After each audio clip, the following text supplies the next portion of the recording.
All right, everybody, we're live. It's Thursday night, 10 Eastern. Well, 10:08 Eastern, 7:08 Pacific. Some of us are more alive than others. Yeah, raise your hand if you're alive. Have you been nipping the cherry tonight? I don't know. This is so absurd. This is so absurd. Mitch McConnell has been reported that he was discharged. Yeah, I was offline most of the day, so I saw this when I was leaving the office, and I gotta say, guys, when were y'all gonna tell me he went home? Here's the interesting thing, though, right? Because I checked this. I wanted to see. Every outlet that I saw reported that Mitch McConnell made a statement. I'm sorry. Anybody hear Mitch McConnell actually say anything? Exactly. No. And once again, no, I'm not saying I believe this. I but it's a commentary on the media. I think. I feel like it's like that's what it is. It's a call out of the media. Like, Mitch McConnell didn't say that. Like you are not there to be stenographers. You are there to report on the facts. And the fact is that Mitch McConnell's office issued a statement. He may be alive. He probably is alive. But, don't report that. He didn't say a damn thing that we know of. So they're saying, from what I read, he left rehab, went home where he's in further recovery, and he's not coming back. He's not ready to go. Listen, I'm gonna believe it when they will his ass onto the Senate floor. That's just it. I don't care about an interview or anything else. I need to see his ass at work. You mean to tell me just like nobody if you're actually employed somewhere, you have to go into the office. Go ahead. Nobody had eyes on the rehab center. Nobody had eyes on his home. Exactly. He just like ninja'd out and back in. That is not realistic. No. Did you guys see this viral video? Take a look at this, because I think this is also very suspicious. What's going on with Senator McConnell? We haven't had any updates. Is he doing better? This is his comms director, by the way. So, do you by happen to know or can you tell us, did he sign that July 28th letter, or was that an auto pen from your office? And look at her expression. I know people in Kentucky are getting frustrated that they have missed over 46 roll call votes. So anything you can provide us on his current status, I think would be greatly appreciated. Do you think it's fair that your office and the other staffers are still getting paid while Kentuckians go without representation? No comment to any of this? That's smirk. All right, thank you. Yes, it's all fun and games that, we don't have a senator doing his job and all of America is paying for it. Well, to her credit, she's being a good communications director in communicating exactly what he is able to communicate now. Nothing. Ouch. It's just embarrassing at this point. Yeah, it says breaking news. Senator Mitch McConnell said he was discharged from a rehabilitation facility after a nearly 8-week medical absence, announcing in a statement that he would continue recovering at home. All right, well, yeah. So none of us believe it. None of us. Okay, let's see. Any other comments on this? Anybody in what's going on in the chat? Also, the person asking the questions is a problematic creator who has lied about past content. Interesting. Okay. Yes. Okay. I know who this woman is. She's kind of coming across as a journalist, and she's been staking out the hospital. And at first I was really like, oh, this is kind of good or whatever. But yeah, I did hear about her problematic background. Yeah. So. I just add one thing, Chris, since you did ask. I think that Mitch McConnell is serving the country right now at the height of his political career. I think that everything that he is doing right now is better than anything that he has probably done during the entirety of his time in public service. So he is at the height of the pinnacle of his career right now. Okay, so where do we stand then with the Senate? If he's Casey, you were saying something earlier about him voting today. Oh, yeah. So somebody reported that he was voting and then they qualified it as, in committee, because obviously the Senate rules don't allow for voting remotely, but there might be some workarounds in committees. I didn't check to verify that because the Farm Bill obviously failed, and that's, partially due to him not being there and voting remotely in absentia or whatever. So, absentia, however you say that. But again, Congress sets their own rules. So I guess they could theoretically at some point decide. I think last I heard, the courts had decided it wasn't constitutional when the House had done it post-COVID. I don't know. So technically, no, he cannot vote, but he maybe could in committee, and I haven't confirmed that. Okay. All right. Well, which that would be beneficial. If he could do it in committee, that would be something. We don't even know if he's cognitive enough we know to know where he is. I think it's fair to assume he is not cognitively functioning. Hell yeah. I mean, so Yeah. because this makes no sense. All right, so we are going to move along to something else that I heard this week. We've kind of been ending up. Well, first of all, we wanted to talk about Mitch McConnell because this is kind of breaking news, and now I'm realizing why I didn't really hear about it today, because it really wasn't that much of a breaking news. It was kind of like more of the same. But we've been talking pretty much most weeks about our health, scares, our health problems. And this is one I just heard about.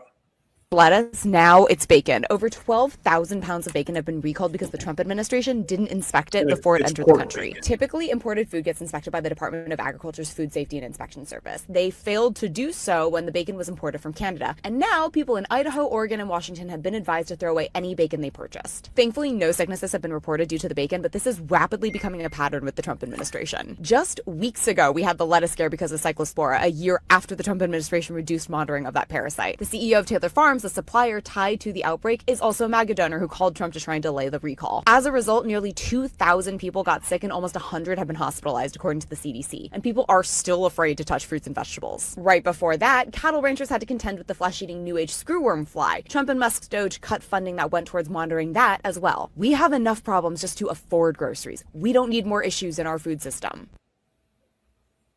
Thoughts? I mean, I don't eat pork bacon, so this is going to keep getting worse. Jews Well, get it right. jalapenos. I just heard about jalapenos. Did you guys hear about that? Yes. What So- now?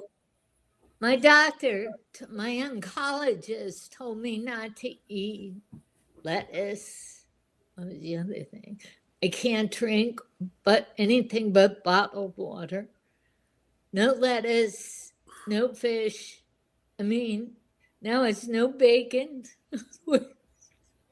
I think turkey bacon is fine. That's what we eat on the occasion. We don't eat bacon, but that's what we eat. I'm guessing it's a standing order from your cardiologist that you shouldn't eat bacon, though, Susan.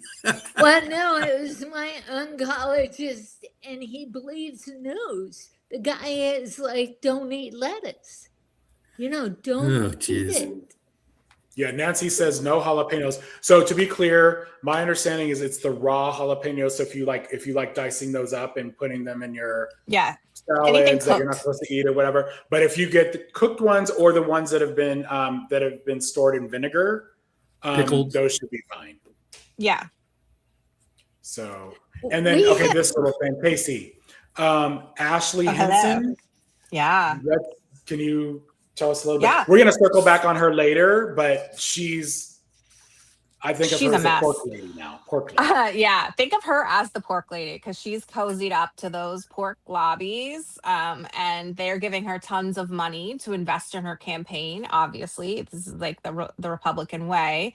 They love their corporations. And consequently, in exchange, she's trying to loosen the rules on the regulations, which she is wrapping and reframing as this is for the farmers. Like I'm doing this for the farmers, right? But really what it is they've given her money because they want those regulations loosened because they will make more money. So this is again just about corporate PACs rubbing the backs of Republicans.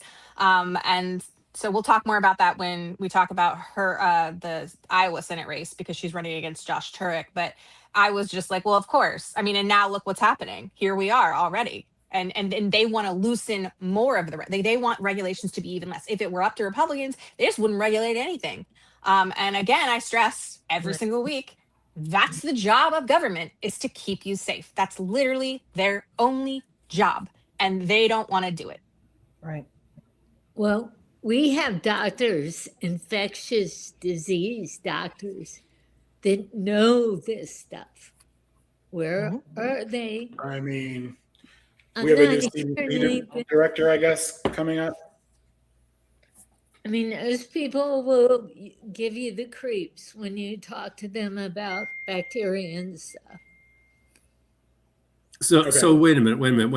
Let's kind of tie this together, But right? just real quick, she's running for Senate, by the way. But anyway, go ahead.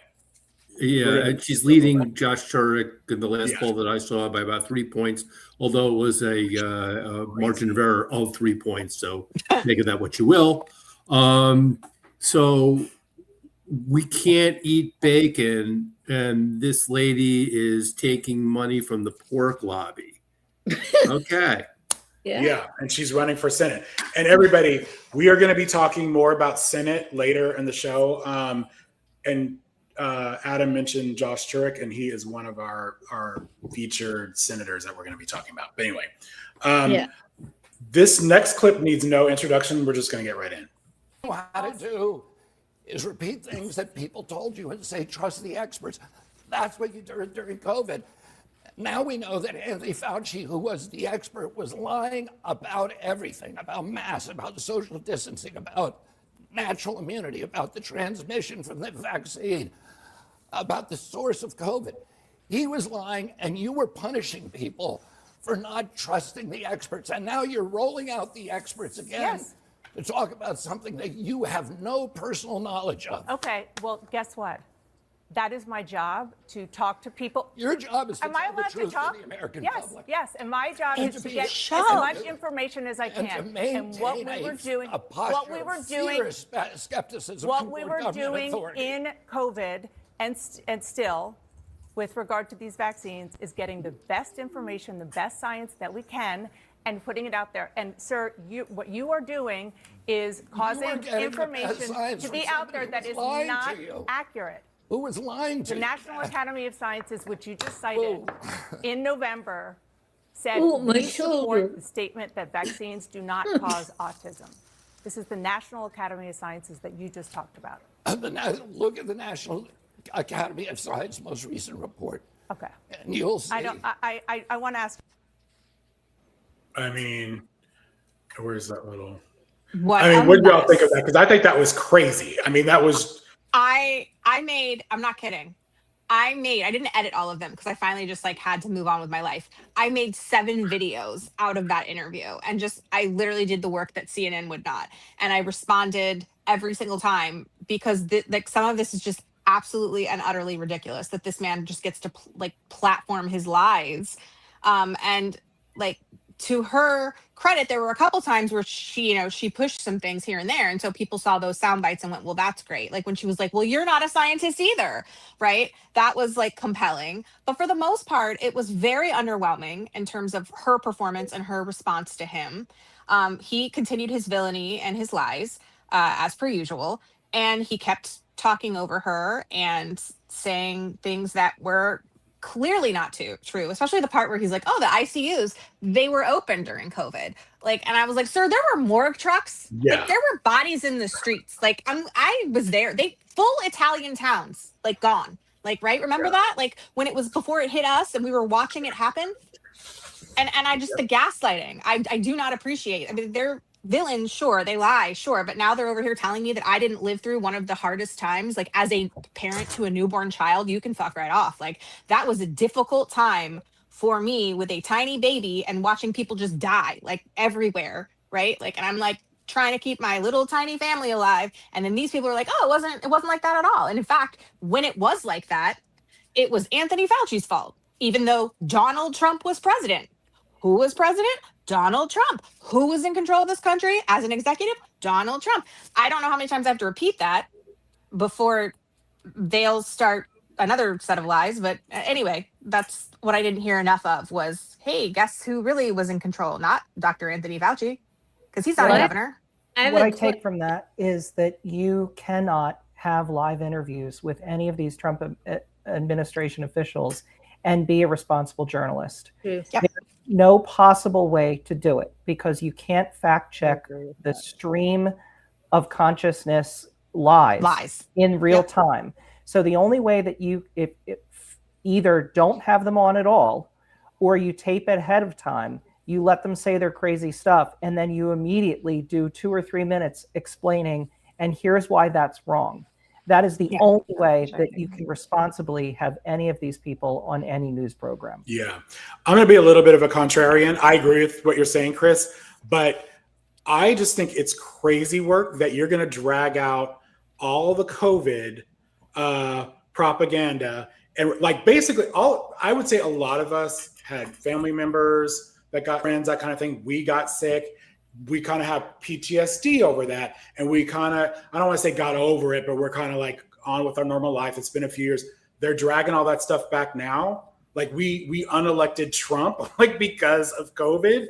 And they're bringing all that back right now going into midterms on what a fail, like Trump failed us. Like he was awful with COVID. And they're dragging Anthony Fauci and all that. I'm just like, go ahead. See what happens. This is not good memories for people. I don't think most people got over it. I think most people repressed it, and I think that's what you saw in reaction and the PTSD is coming back. Like you're just like, what the fuck? Like why are they? In reaction to the Fauci hearing and this interview, you saw on social media an eruption of all of those bad memories that had been repressed coming back. But we all went through it, and there's one thing.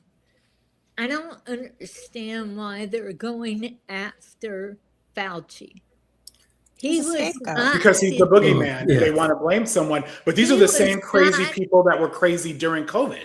That were like, you're making me wear masks, and you're trying to kill us with your vaccine. Let's take ivermectin. It's crazy. These But are the he same was nuts. not the director of NIH at the time. Right. But That everybody was looked to him. Francis Collins. Everybody looked to him, I think, because he had lived through the AIDS epidemic and he had been, consulting Reagan at the time and doing all that. So at the time, all the MAGA people used him back then, and they were like, oh, he's meeting with Pfizer and he's the one, like they were selling all this crazy underground far right lies, these conspiratorial lies. And this is just a holdover from that. They're just continuing that narrative that those people have, by the way, never stopped talking about. Like if you go into chat sections of these people, like on Truth Social or somewhere else where you see these far right people, they're all still spilling, like in some of the Reddit stuff, like they're still sharing this on a regular basis. They won't stop talking about it. I don't understand it because Francis Collins was Fauci's boss. He was elected. He was there under Bush, under Obama, under Trump, the first time and the second time. Why aren't they? They didn't go after him. No, He doesn't deserve to be gone after for sure. They But keep why bringing did up. They just- keep bringing out what's his face, Fauci. They kept bringing Dr. Fauci out behind the cameras. I think. Just Fauci. So I really Teresa in the comments is right. It has nothing to do with anything other than Rand Paul's ego. Yeah. Fauci embarrassed Rand Paul by saying, you don't know what you're talking about in a Senate hearing. Okay. And he's never gotten over it. Well, That's all of this is still about. talking about putting him Oh in jail, my God. like prosecuting him. It makes no sense. I like Nancy's comment where she says it's a distraction from the war. So speaking of that, did you guys see this earlier? I guess it was earlier this week. At least that's how the American president is Moving framing right it. along. The Board of Peace reached a historic agreement for the complete disarmament of Hamas and all other armed groups in Gaza. This is a monumental step towards lasting peace and security.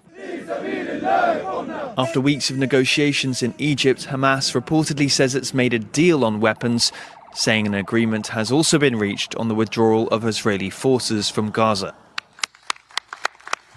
US President Donald Trump says Israel will withdraw from the Strip as disarmament is completed, but what that means is still up in the air. If successful, the deal will form the second phase of a ceasefire which began in October. Since then, Israeli attacks have still killed more than 1,200 Palestinians, including at least 6 on Thursday. The Israeli army called us and told us we have 5 minutes to evacuate, but in reality, as soon as we left the area, the building collapsed. A Hamas official told the AFP news agency that a committee backed by the United Nations and Trump's so-called Board of Peace will catalogue and store the weapons. The Board of Peace says this will begin with Hamas police force guns, followed by the decommissioning of heavy weapons in tunnels, which could take up to 350 days. Earlier this month, Hamas announced it had dissolved its government in Gaza and was preparing to transfer power to the committee. Israel has thus far blocked committee members from entering the Strip and has said it must be fully demilitarized before any Israeli withdrawal. So I have a question. Did you all know about this? No. Yeah. Well, how old is this report? Like a couple days. It happened. I believe it happened over the weekend. And I reported it within a couple hours of it breaking. I added those captions at the bottom because I was reading about it. And I listened to this video just to make it clear for folks. Israel is not agreeing to this. Like, I don't know. Trump posted about it. Like, this is not a real thing. And that's why I'm showing y'all, because this is not. Yeah, that's why I asked, because I was wondering if I missed something, because what I saw was the Trump social media post and then some reporting on it. And then immediately Israel and Hamas saying, yeah, this is not true. So the other thing is when we get this kind of reporting, I go to international news sources just to hear. Usually it's a less biased take. Okay. They're not like giving us propaganda, trying to prop up Trump. They were just kind of giving us the blow by blow facts. This was factual, that there was an agreement. And then they have quotes from the leader of Hamas saying it, but there was never an agreement. So it's like, you can't have an agreement if only one side, like Trump was like, it's happening.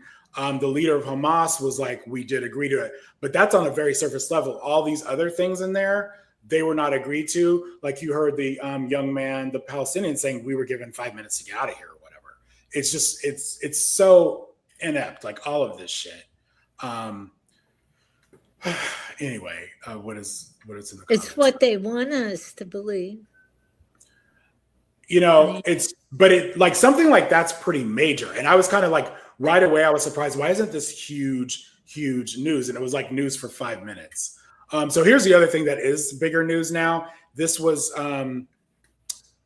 I posted this video a few days ago, and now it's taken another turn. So check this out. Confronting a growing reality after months of fighting in Iran. America's stockpile of missile defense interceptors is shrinking so much that military planners are weighing whether they can continue the current cycle of limited retaliatory strikes.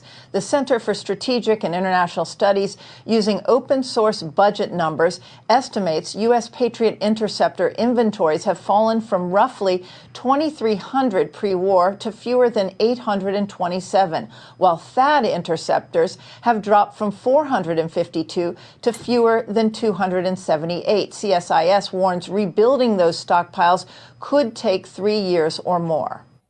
So a couple of things. I thought that was interesting that Fox was breaking that news. The other thing is currently, and then my commentary was that we were not, like Trump did not prepare, and he also thought this was going to be a super quick war. He thought they were going to go in, attack Iran. And remember when Israel and the United States first attacked Iran, Trump was putting out all this bullshit about like the Iranians are going to welcome us, we're going to liberate them, we're going to help them, and all that stuff. That shit never happened. So, and it wasn't going to happen. I don't know where he got that from. I think it's from his own circle. The incompetent ones, in the Pentagon that are left that he's listening to. They're telling him the good shit, or he's not listening. I should say, I'm not there. I don't know, but he's not listening to the right people. And apparently now he and Pete Hegseth have been going on about it because he's claiming he wasn't told. He probably was told, but didn't listen. I'm telling you, they thought this was going to be in and out. It was going to be quick. What do y'all think? What do you have to say about that? He was told we need to find a video clip of questions asked to him, because I know he's been asked that question about ammunition. I put this back up so you can see the drop. So you can see before, pre-war, at the ceasefire, and now they cannot sustain the attacks. That's why that's why it's like slowed down, because they don't have the munitions. But one of the more hilarious clips that I saw was Mike Walls on one of the Sunday shows. I don't know if you caught this. He started to go off and say, well, because of Biden, all of the stockpiles were depleted. And then the interviewer almost immediately said, wait a minute, the stockpiles of missiles are depleted? And he said, no, they're not depleted. They're totally fine. And anybody that suggests otherwise is committing treason. It was roll back the tape roughly 30 seconds, Mike, because according to your definition, you just committed treason. Like such clowns these people are. They are. I'm a little behind here. I'm loading more videos. Sorry, folks. We had a little bit of technical difficulties, which is why we were late. We're not having. Unfortunately.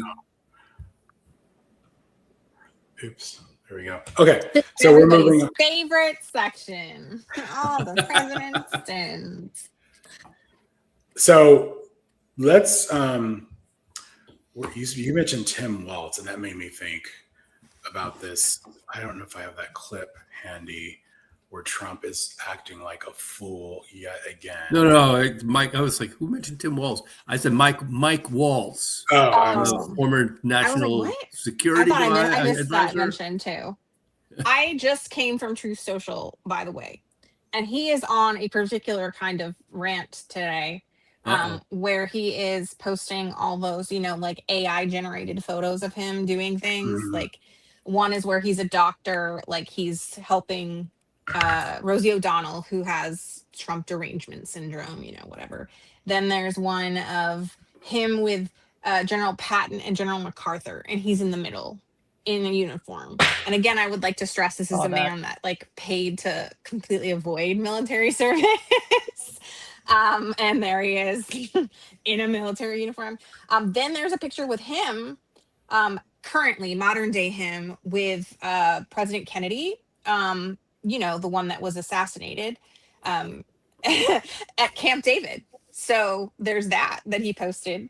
And then, of course, the Trump 2028 poster.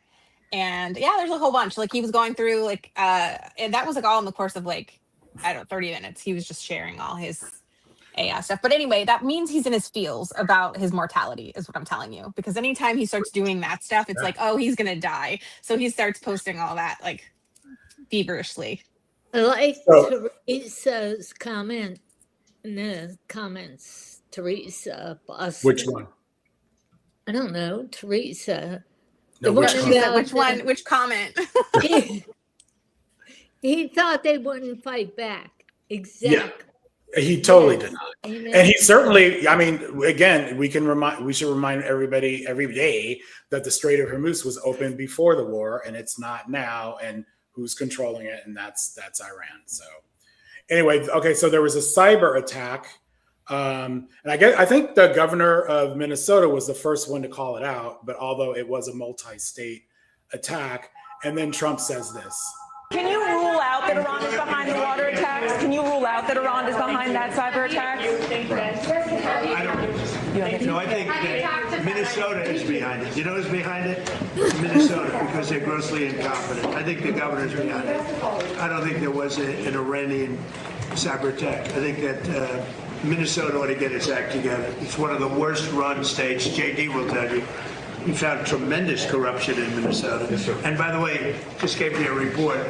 massive future things having to do with corruption in Minnesota are happening right now. Thank you very much. Somebody sued him for that. I shit. feel like I'm always getting this kind of shit when I'm driving. So I can't really, like, I heard this press conference and I'm like, what the, like, it's crazy. Like, because they're reporting a cyber attack and he's like, it's Minnesota. It's not, they're asking if it's Iran. I mean, what is that? Do you think it's his hatred for Minnesota and its governor? Yes. That's just clouding his vision, or he's trying to hoodwink us? Like, do you think he really is Waltz humiliated him many times on the campaign trail. He called him out.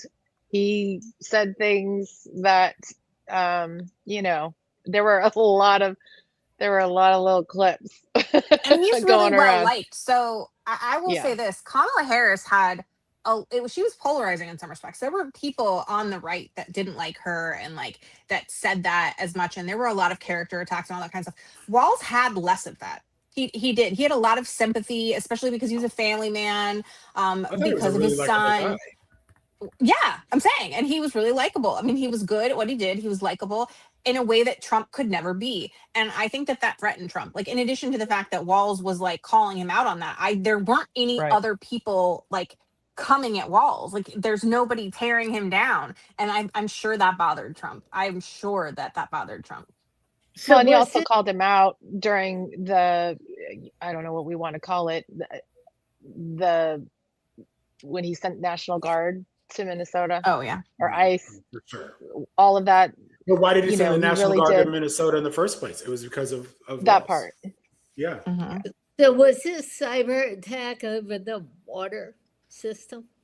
Okay, well, before you get into that, this will answer some questions. Yeah, that was just a Intelligence question. note reviewed by ABC News provides the clearest indication.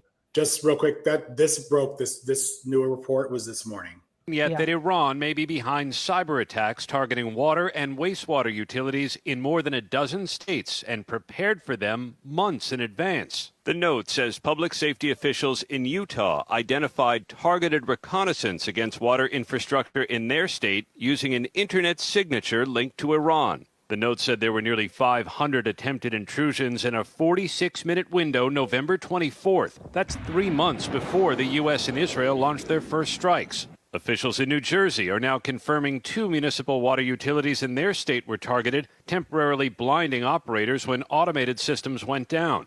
Both utilities shifted to manual controls and there was no disruption to service. In Rapid City, South Dakota, officials discovered what they called a cyber incident in the city's wastewater system. It was quickly resolved, and officials said at no time was the city's water or wastewater infrastructure systems placed in jeopardy. And in Minnesota, the first state to publicly report the hacks, the governor said they're over. Most of this was things that were being done over a Wi-Fi network, and it ended up not compromising any water supply, but it showed some of the vulnerabilities. There's no evidence the hacks have put public drinking water supplies anywhere in the country at risk. You have the attacks on sort of the digital realm, but it's the water going through the pipes. And the good news is so far, shutting down the attackers, shutting down those systems, they could still go to manual controls and still make sure that water safety and water availability is there for where people live. Jesus Christ. I'm going to move. So that's a lot of states. This country. And Tim Walz did all those states. I mean, come on. I think there should be follow-up questions with Trump at this point on and just let him talk himself in circles. It's in any normal scenario, in any other president, obviously this would be aimed at Iran. This would be used as propaganda for the war. No, it's used as an ego boost for Trump. That just shows how just ridiculously deranged he is in terms of his thinking, that he can't even see that this would be a way to justify his war. He instead uses it as a personal attack. And he can't even walk. He thought that wig he had on was good too. So Michelle, his judgment I saw your post. That's in the queue. Let's just show it now. That was I asked, my post was, is his hair growing horizontally? Look at my hair. Look at my hair. Look at my hair. Look at my hair. Look at my hair. Look at my hair. Look at my hair. That's It's horizontal I now. couldn't Like, pass it's just it up. going this way. Are you The man saying has a Donald Trump is weave. getting wiggy with it? He is. God help us. And someone There said, was, like, there I was forgot to memes, send there you the was picture. AI generation. What's that? Y'all have all seen the I one with lit- his mom's picture. Like, Yes. I really think he fashioned Yes. the wig after that Leia posted picture. that. Yeah. Oh my It, goodness. it does look like his mom. So okay, I have a question. Is this a Just toupee one? or a wig? What is this? This I is would go hair with toupee. back all the Yeah, way it's a piece. to the- So if it's a toupee, it must be glued on then. Yeah, because Oh, absolutely. he's gonna be walking in the wind. He's going on Air Force One, Marine One. So we have to pay careful attention, you guys. I want to point out, you guys, that I literally thought I went and watched these are clips from actual live videos that were done. These aren't like clips I found or photos I found. These are actual from the videos from 2 days ago, or technically 3 days ago now, the first photo. And this was from yesterday. Crazy. As someone kinda who reminds used to me- do hair, I have to tell you, I don't know who let him out. I don't know who let him out with that thing on his head, but it's so Well, hopefully obvious. he's heard. It's when awful. when did this first appear? This new hair, was it yesterday? Las That's when I Vegas, first- when he was in Las Vegas. So that was That's from Las Crazy. Vegas. Maybe he lost a bet. Maybe. Good God. And it's not he the was hair. just here. He just came to to Los Angeles area, Palos Verdes, for our RNC fundraiser, and there was a not really a death threat, but they caught some guy with a gun on the property, and I didn't notice it then, so I don't know. And that was They actually didn't even say that it was a death threat, Chris. They actually they said didn't. that there was a gentleman who had firearms, and then there were some things that he said online that were in question. So it was just another. I'm sorry. I'm having a really hard time with. Actually, we this have. man Well, that was this my week. thing. I feel like it was. His poll numbers are very low, Mhm. and this might be a way to recover. But we have a news report here. Hold on. President Trump touched down in Los Angeles, federal authorities announcing the arrest of an armed man at the president's golf course. Officials say plainclothes federal agents reported a suspicious man on Trump National Golf Course in Rancho Palos Verdes Sunday afternoon. Authorities say the man was spotted walking throughout the golf course grounds, taking pictures and videos, and appearing to monitor security planning activities. Deputies responding to the golf course detaining 38-year-old Janine John Taylor, saying they found hollow point bullets in his pockets, locating and searching his vehicle, saying they found a loaded pistol. Authorities then conducted additional searches, finding an illegally modified AR-style rifle, body armor, radio signal devices, and multiple notebooks containing what officials described as concerning statements. This urgent investigation is still underway. The suspect was arrested on multiple charges but could face more. Authorities say there's no current ongoing threat to the public. Yeah, so that happened, I want to say Tuesday, because I was upset because of traffic. I thought traffic might be really bad. I want you guys to see this too, the polls. So, because we were just talking about maybe that was part of it. You've got all these polls kind of agree. They're within like a point of each other, that his approvals are down, like in the low 30s. And these are the last of MAGA just hanging on for dear life. That's what it seems like to me. Moving on. Did you guys see this too? Go ahead. Well, I mean, we've seen him have bad poll numbers before and, survive them. Hopefully this is not one of those times, but I think it's hard to see what matters is the midterms, right? And have we ever seen a president with like low approval numbers like this, and the opposing party doesn't take over when it comes to the House and Senate, or at least the House. Historically, the party out of power takes over at least one of the houses, regardless. There are a few situations where that doesn't happen, but it is like correct. Almost all right. I'm clarifying. Like it's so not common, is what I'm saying. And in those not common situations, it was like it wasn't something that was like what we're seeing now, is what I'm saying. It was something like it was really close, and it wasn't. It's just it's that hard to consistently keep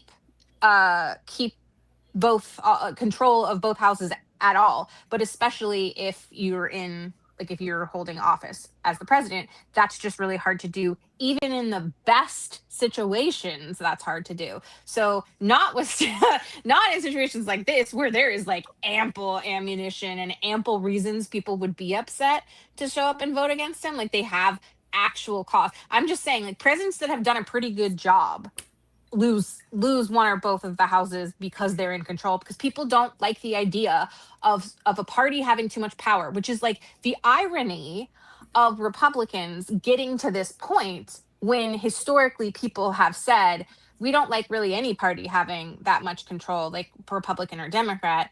But I saw a video the other day that was talking about, if we could right the wrongs that have happened, right? Like if we have the stamina, if we have the wherewithal.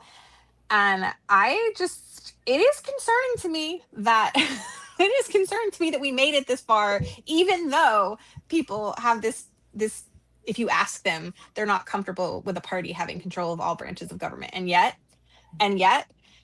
so anyway, like, just as a reminder, and we'll talk about it in our CTA as well, that if people could just get involved and stop letting Republicans suppress voter turnouts, that will help our cause here. So I put these two together because this was the first time I actually saw a response from Trump about you notice he's always saying, my poll numbers are great, they've never been better. And I thought this was interesting because it's hard to see, so I'm going to read this. The New York Times was reporting, Trump's polling numbers hit a new low. Don't expect him to change course. Mr. Trump himself has made clear that he sees a different reality than most independent pollsters. And so basically, he does not believe these polls. And this is why he keeps acting like a nut. Because most presidents would pivot. You see this, at least I'm not saying it would work, but they would try to pivot. And here's the other thing that's not happening. Another thing that patriotism unifies the country if you're going to war after you've been attacked. We rallied around Bush when we were attacked after 9/11. He was a new president. I didn't like the man, but even I was just like, okay, we got to support our president. We are at war and nobody knows why we're there. We were not attacked, so it's just, and he keeps manipulating the market and doing all this shit. There's nothing Trump is doing that is going to help his poll numbers. He's not even trying. I guess he doesn't believe them. That's what it sounds like. I don't think he cares. I don't think so either. He doesn't care about our struggles, the economy, and all that. He said it out loud. I don't think he cares about his poll numbers. Mm-hmm. I think that the key point, though, is the post from Craig that you had put up, Chris. Good poll numbers, bad poll numbers. Everybody has to lay it all on the field. We got to do everything that we can, because this Republican Party in particular is going to do everything that they can to stop us from rightfully taking the House and hopefully the Senate. Whether it's legal, whether it's not legal, they will try every trick in the book to prevent that from happening. Well, did you guys, so he went to Camp David, and did you guys see their cabinet meeting there? This is why, they all have to kiss his freaking ass. It's so gross. On the acting attorney general. Well, I'm talking about the weaponization against large numbers of people in our country by the Biden administration and by. My bad. I don't know where that video is. I must have labeled it wrong. But anyway, they were just taking turns around this table, telling him how wonderful he was, and it was just it's really gross. And this is not the first time we've seen that. Same thing at the cabinet meetings in DC. at the White House. It's crazy. And they all, I don't know. I mean, none of them believe it. And I don't know who tells them to say this shit, or they just know, like, this is what we do. I don't know. This is the difference of the second term versus the first term. The first term, you had some adults in the room, and the second term, they realized that the only thing he cares about is loyalty. It is the reports that were coming out this week saying, there are rumblings that Pete Hegseth might get fired. He's not going to get fired. No one that is as sycophantic as Pete Hegseth will get fired. The only thing that Donald Trump cares about is loyalty and making sure that they boost his ego. And if you do those things, then you're golden. Well, unless you, I was going to say Kristi Noem was the exception to that, but I think she overstepped her boundaries by really trying to be a focal point, which took away from him. It went off the rails for her when she did that, like, six-figure photo shoot or $1 million photo shoots. That and was. Let's be quite honest. That is she. The other great point. Yeah. That part. Yeah. Yep. Yeah. All right. So I'm gonna be a little bit contrarian here because I think that there is a chance that Pete Hegseth could get fired, because one way other than what Chris mentioned to get yourself in trouble with Trump is to make him look bad. And if the stockpile of weapons is so depleted that we really can't attack Iran with weapons anymore, and we are stuck in the status quo as it currently exists, Pete Hegseth will have made Donald Trump look very, very bad. And in that case, he is very much in danger. Yeah. Okay. This about the economy, I think it should piss everybody off because I'm so tired of the gaslighting. We're doing badly on the economy. By the way, job numbers. We have more people working in the United States today than ever in history. We're doing an unbelievable job. Costs are coming way down. I inherited, they talk about costs. I inherited very, very high costs, and they're all coming down now. The food, the groceries, it's all coming down. We've done a great job. I think we should be given an A+ on the economy, but I think that's coming. People are starting to talk about it. I mean, when you hear that, don't you get I see A+ for authoritarianism, maybe. And not for the economy. The economy is growing. The economy is doing really well for the 1% of 1. And that's all he cares about. That's the only segment of the economy that he cares about at all. And everything else, yes, is absolute gaslighting. His financial portfolio is growing excessively. His family's financial portfolio is growing excessively. All of his friends, their companies and corporations are doing super well, right?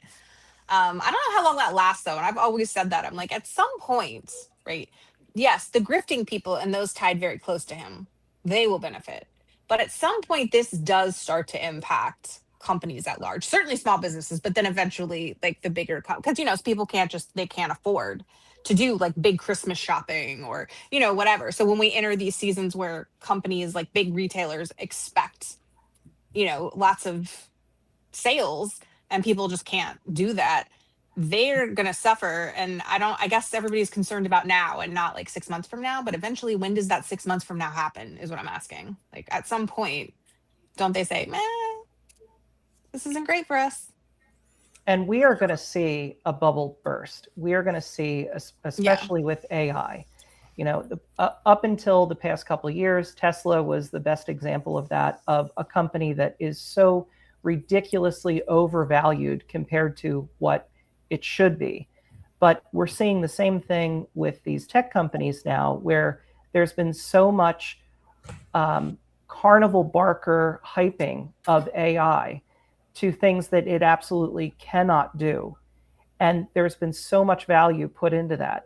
That bubble is going to burst, and that is going to be incredibly hurtful to the economy, to the point of possibly putting us in a full-blown recession.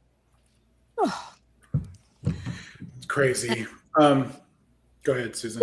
Well, there's something that hasn't happened yet. It will. Is after November, all the Medicaid cuts will start. Yeah. And- Yeah, the big beautiful bill was planned so that the real pain happens after the midterms. And the hospitals will close and people will die. I mean, that's already been happening, and it's just gonna. So the one thing about the hospitals, when we talked about this, I think on last week's live, rural hospitals, I don't want to say protected, but there is a fund for rural hospitals, because when they were doing this bill, that was a big part of the debate for red states, right? For senators in red states, they were fighting over rural hospitals. They put a hospital fund in place. It's a couple $2 billion. I don't remember how much it is, and it's only for a few years. It's very temporary. What they didn't plan for are there's a lot of hospitals already struggling. So it's not just rural hospitals; it's hospitals in inner cities that that aren't getting the funding in the first place. So this is just a death knell to a lot of these. I mean, I went to my rural hospital recently, and there were wings of the hospital that were just closed. Mm-hmm. They don't do business anymore. Well, yeah, part of that is going to be the tremendous cuts. I mean, Chris is right. They were already not getting funding, and many of the rural areas of the country are starting to experience what they call a healthcare desert, which means that they don't have any hospital for hundreds of miles. Right. And God forbid you have an emergency, because. And we can include clinics there. It's not just hospitals. Yes. Hospital, clinics, hospitals, not many doctors at all. And a lot of these hospitals survive based on Medicare and Medicaid payments. So when you cut 500 million or 420 million, I think it is actually, from Medicare and 1 trillion from Medicaid, these hospitals can't survive. And guess what? The hospitals also happen to be the largest employers in a lot of these towns. Right. So God knows what's going to happen to the towns at large. I mean, you could have a lot of rural people that can't live anywhere because they don't have a job, they don't have medical care, they can't pay for their bills. They've got to go somewhere else. Well, it's got to the point here with my cancer infusions. I have to drive 2 hours there and 2 hours back. Oh, okay. That's why you were staying locally near the hospital. We stayed in a hotel. Yeah. I mean, because it's cheaper, right? At that point, when you're paying for gas too. Yeah. The level of That's 4 hours care of driving. has decreased as well, you guys. So like my husband had a heart attack, right? 2 years ago and a stroke. And so he was required to come in because he's on a lot of medications. So they were having him come in like every 4 months to make sure that, everything was okay, that the meds were working, that there wasn't any problems. And we were just told not that long ago, sorry, but we're trying to, sort of make room because we don't have enough doctors anymore, right? They lost a couple doctors. They let go, I think, 2 physicians in like the neurology department. They let go of a cardiologist in the cardiology department. And so now my husband's care has gone from seeing someone every 4 months to seeing someone every 7 or 8 months. Oh. So it, and for me, I mean, I've got my own health issues. It took me, they sent me, I got a referral for UCSF. It took me 10 months. 10 months. I finally got to see somebody a couple weeks ago. It's ridiculous. Like, that's not care. That's not care. Like, when you're in pain, when you're not feeling well, and you're literally being told, sorry, can't get you in tomorrow, but we can get you in 2 months, which I can't even tell you how many times that's happened, where I'm screaming on, well, only once did I scream, but I literally was calling every day. Please, can you get my husband in? Please, can you get my husband in? Please, like every day. And they finally got tired of me and they were like, okay, we can get you in 3 days. Like, it Michelle, shouldn't have to what be that way. area are you? We're in Sonoma County, right? So we're close to San Francisco. We've got a little, Santa Rosa, the city of Santa Rosa, which is a decent size. We've got a great hospital. We've got an amazing hospital that it's one of the best cardiologists, like, I don't know what the term is, like for like heart surgery, people who are having heart attacks. That's where you want to go. Mhm. But once you're out of there, once you're out of the ICU, once you're out of the hospital, good luck. That's where we're at. And we talked about this last week in terms of the healthcare premiums being announced, that the projections for next year going up 10, 20, whatever percent. You're going to have a significant number of people, even more so than this previous year, as prices rise, as inflation keeps on, dropping their health insurance completely, using less health care that will fund the system less, that will cause more people to wait longer to get treatment, that will overrun emergency rooms. This is going to spiral out of control very quickly if something is not done. Yeah, and I don't know. I don't want to scare people, but we finally just got an itemized bill. I wanted an itemized bill, right? I want to see what we were being charged for. And my husband was in the ICU for 4 days, and like the cardio unit for like a half a day, and then the neuro unit for like maybe 12 hours. $500,000. That's about what I was thinking. $500,000. Who can afford that? Who can afford? You can't. And I'm sorry, is there like you get a refund for cash for someone saving your husband's life? I don't think so. This is why everybody needs health insurance, because exactly. Yes, it's ridiculously expensive, but you reach your maximum that you have to pay out of pocket, and then they pay the rest. And it's $5,000, $10,000, $20,000, whatever it is. Then they pay the rest of the $480,000, so you don't have to declare bankruptcy and lose everything that you own. But when you're not getting any help from the government and insurance prices keep going up and up and up, you can't afford to pay health insurance, and then you get stuck with a bill. And of course, you can't pay it, and you still go bankrupt anyway. And then the hospital can't get paid, and it's just a vicious cycle because the hospital ultimately can't afford to do that, and they're going to go under. Well, and like Teresa posted, all the healthy people have left the marketplace. I can't stress to folks enough. My husband was healthy as a horse. Like, what happened to him? He had a widowmaker heart attack, completely unexpected. Like, there were no warning signs, nothing. He was out in the field the day before, mowing the lawn and doing all his thing, mowing the field, baling hay, like doing all the things. There was zero warning. There was zero indication that anything was wrong. So super unexpected. So yeah, bad things happen. Accidents happen. Car accidents happen. Falls happen. We can't. Well, it's not like insurance would pay if you were doing some of the preventative treatments. It's not like they would pay for that either, right? Some of the stuff they will, but a lot they won't. So even if you could have maybe done some things, if they at all were like outside of traditional medicine, or even in some cases if they are traditional medicine, or if it's like extra scans or whatever, the insurance probably isn't going to pay for it. They just rather you have a big, gigantic, major catastrophic event, and then they'll deal with it. They're just banking on that. It's crazy. People have said many times during all of this saga that you're one healthcare emergency away from bankruptcy, right? Sure. Mm-hmm. I will tell you a personal story. Thank God that we are able to afford health insurance, because back in March, as I think everybody on this call knows, you may or may not remember, I had cellulitis.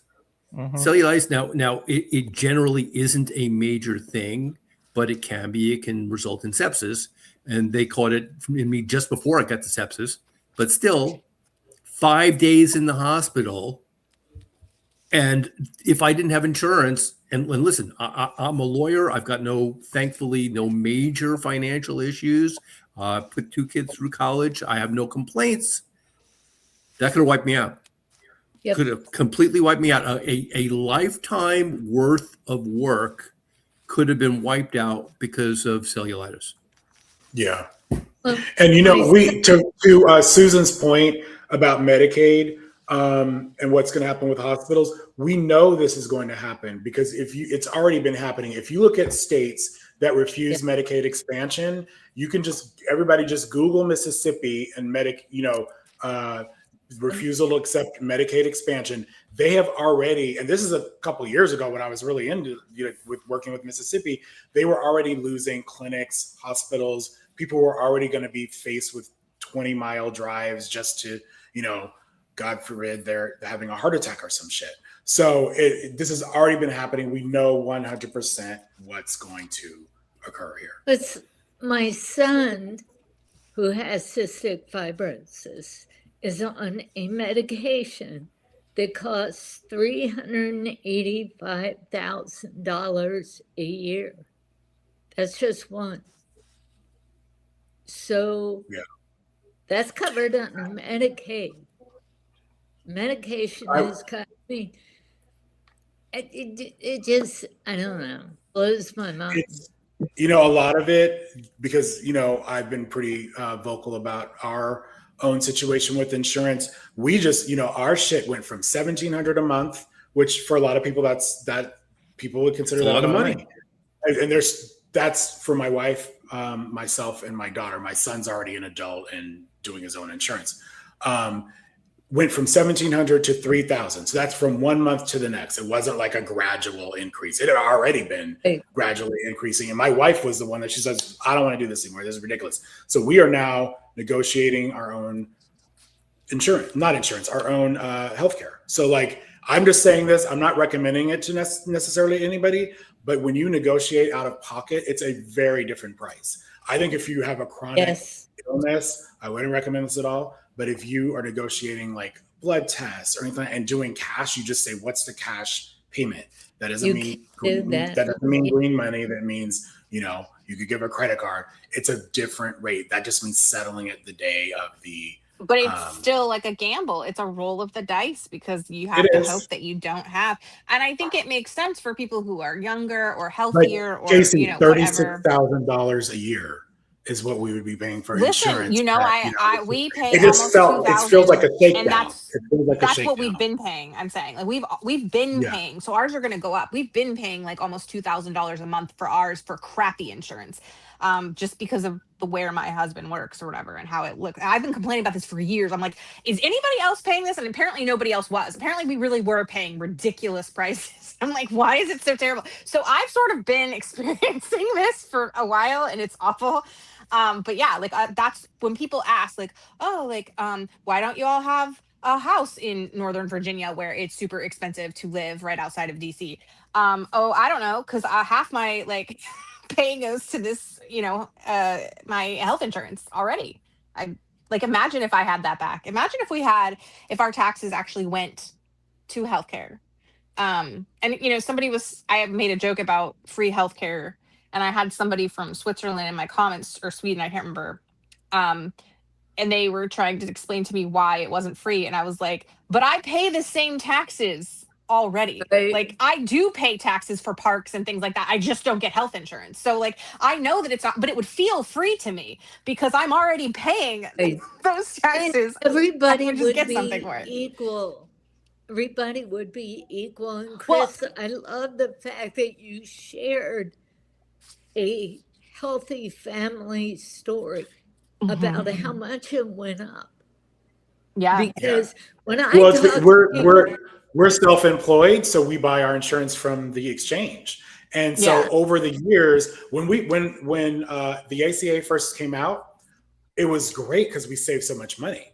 We actually had platinum insurance, and we were paying fairly high, but nowhere near what we were paying now. And then the ACA came out, and we got a less. It wasn't platinum, but it was so much cheaper. We're like, let's do that. And then over the years, there we were, $1,700 for crappy, and like Casey was saying, crappy insurance. Really bad insurance. More expensive, worse insurance. And we are not alone. There are a lot of people going through that. I mean, I want to clarify. I want to clarify though. It a lot of these insurance plans and how they're sold is that it will cover a catastrophic event, right? Like, so if I had something like what happened to Adam, right, that part would be covered. I mean, I would have to pay a bunch up front and like do all that stuff, but the bigger expenses would be covered. But what I'm saying is the stuff that you have to do on a regular basis, like co-pays and prescriptions and your doctor's visits, and like anybody that has chronic illness knows what I'm saying. You have a lot of those things too. All of that, like you had to absorb all those costs, or that it was a disproportionate amount. So to be fair, if I really did get into a situation like Michelle's husband or something, it would save me then.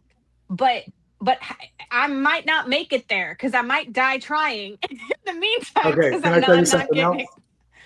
And this is not, I'm not saying it works if you have a heart attack. My son, I think it was during COVID, he was home for COVID from college, and he was bike riding, and he flipped his bike, fell onto the curb, and fractured his wrist. We came and got him, took him to emergency, at Cedars. I don't know if I should be saying this, but they did their thing, sent him home, and with a cast, and the bill was like, I think it was like $2,400, for being at emergency and getting a cast. Okay. I said, tell those people your parents aren't paying and you are a student. And that's what he did. And they said, okay, sign this paper. And he, filled it out, signed his name. I think it was like $150. I love it. $150. So it's like, you just play hardball sometimes. If you lived in Europe though, if you lived in Europe, they would fix this real quick because people could just like walk across the border and get healthcare like so easily. Listen, they would never let this happen for that reason. Like the other countries would be like, you're going to have to get your shit together because we're not absorbing the cost of your crappy healthcare. But because we are this like enormous expansive body kind of by ourselves out here, we can just exist with shitty healthcare that we have to pay for. It's crazy. Well, we've normalized this even. I think it's important for all the healthy people to share their stories and their costs, because when people look at my story and my family, they're like, Jesus Christ, your whole fucking family's sick. It's serious. It's just like. But this is why.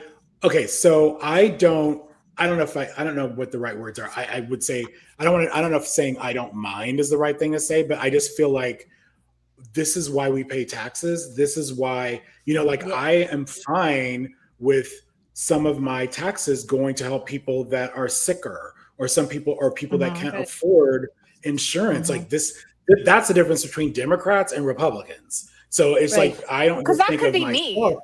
But I would also like not to pay $3,000. I would like to not pay $36,000 a year for a healthy family. Well, and I think what's interesting, most people who are on Medicaid, they're on Medicaid because they earn probably, I think it's $24,000 or less a year. And so there's a reason why we need Medicaid. There's a reason why we need Medicare. It's frustrating to me also when we talk about this administration and how they want to,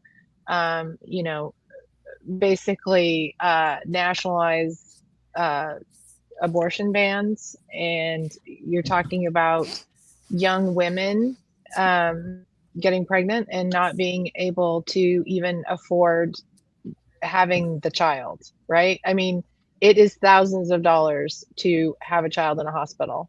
So I don't understand what we're doing. I think my son was like $3,000, or maybe it wasn't that much compared. Some people are getting rich, just not us. It's somebody though. Somebody's out there making money. I saw a good comment from someone from a country with socialized medicine saying, sure, your taxes are going to go up, but you need to think, in my country, we have free tuition, we have free daycare, we have health insurance, paid family leave. So instead of thinking of, the cost of insurance and blah, blah, blah, think of it as the cost of life, that it's one bill. And if you were to message it that way and say, yes, the taxes would go up, but all of these costs would be gone. And so if we start doing some math, we can see that your overall bill would be far less, but we just have this piecemeal version of paying for things that people just aren't economically intelligent enough to see, not educated enough to see that, yes, paying higher taxes will save you money, and here's why. Yeah. Well, and let's bring it back to the war, the Iran war, because Hegseth wanted this huge budget and a huge, increase in that budget for military purposes. And basically, when I did the math, they would have been basically asking us to spend another, probably the average person, another $2,000 a year in taxes to cover that.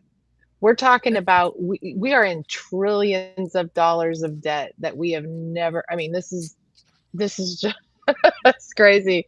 When you look at the debt ceiling, we're talking, where are we at? $40 trillion?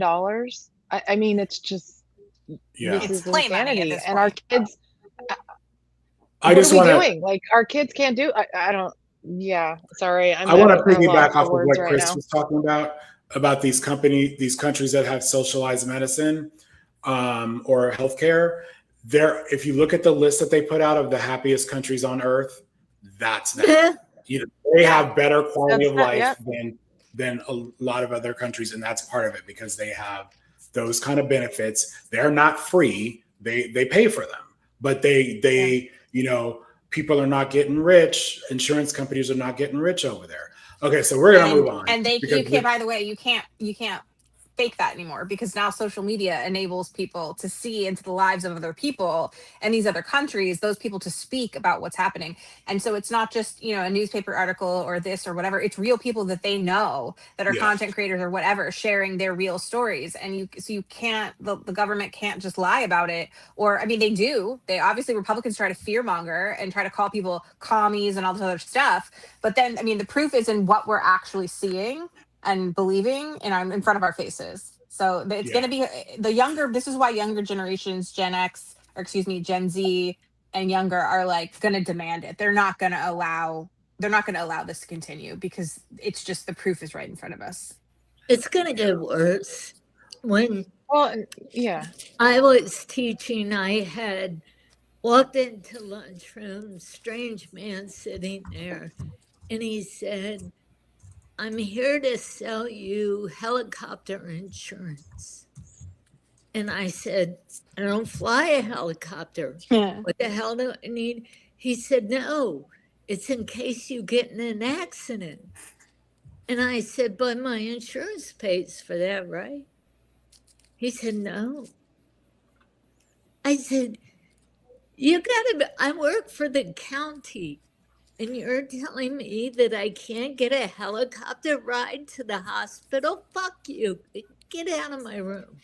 Susan's spicy tonight. I love it. I really love it. All right, you guys got my internet connection back over here. Yay, Adam's back. Yeah, welcome back. All right, so let's just run through. We're in the President's Sins section of our still live. there? Okay. We're going to run through some shit quickly now. If you want to do your 30-second comment after, do that. And then we're going to move quickly so we can get on to the next. We want to get to the midterm madness part of our live here. But anyway, so did you guys see the helipad thing? So apparently Trump, who was originally supposed to pay for this helipad? Was it Lockheed Martin or what? Who was it? Somebody said he said Mexico. Somebody was going to pay for it. It wasn't supposed to be us, which I don't think any of us believed it. Who? Northrop? Yeah, maybe. So, but now he doesn't like it. So he's having it torn out and redone. And so is Northrop paying for it twice? No, I doubt it. So there we are. Then all of a sudden, we've been hearing about Trump golfing all these years, right? On our dime with, flying to wherever. And now we're starting to see clips. I have never seen these clips of Trump playing golf. Go short. He did. Could happen. Go.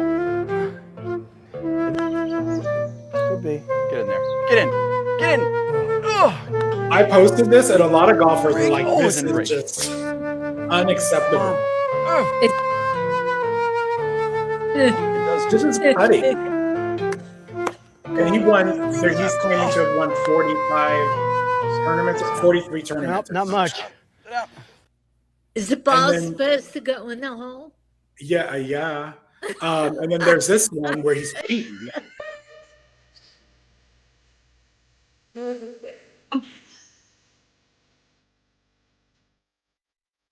Is this reason? Yeah, that's cheating. You see what he did with the ball? That he cheated. Yeah, Wait, what's that called? There's a name for it. What's it called? Can you do that in golf? Oh yeah, no, I mean it's like a person's name. When it's that close, it's called a gimme. Yeah. It's supposedly. Well, no, it's that yes, but it's something else. But okay, I'll think about it. It'll come to me. Then did you hear about? Remember that really expensive 4th of July celebration, the UFC match the weekend before? UFC lost $30 million. $30 million on that event. I'm telling y'all are underestimating how pissed off people are right now. How utterly annoyed.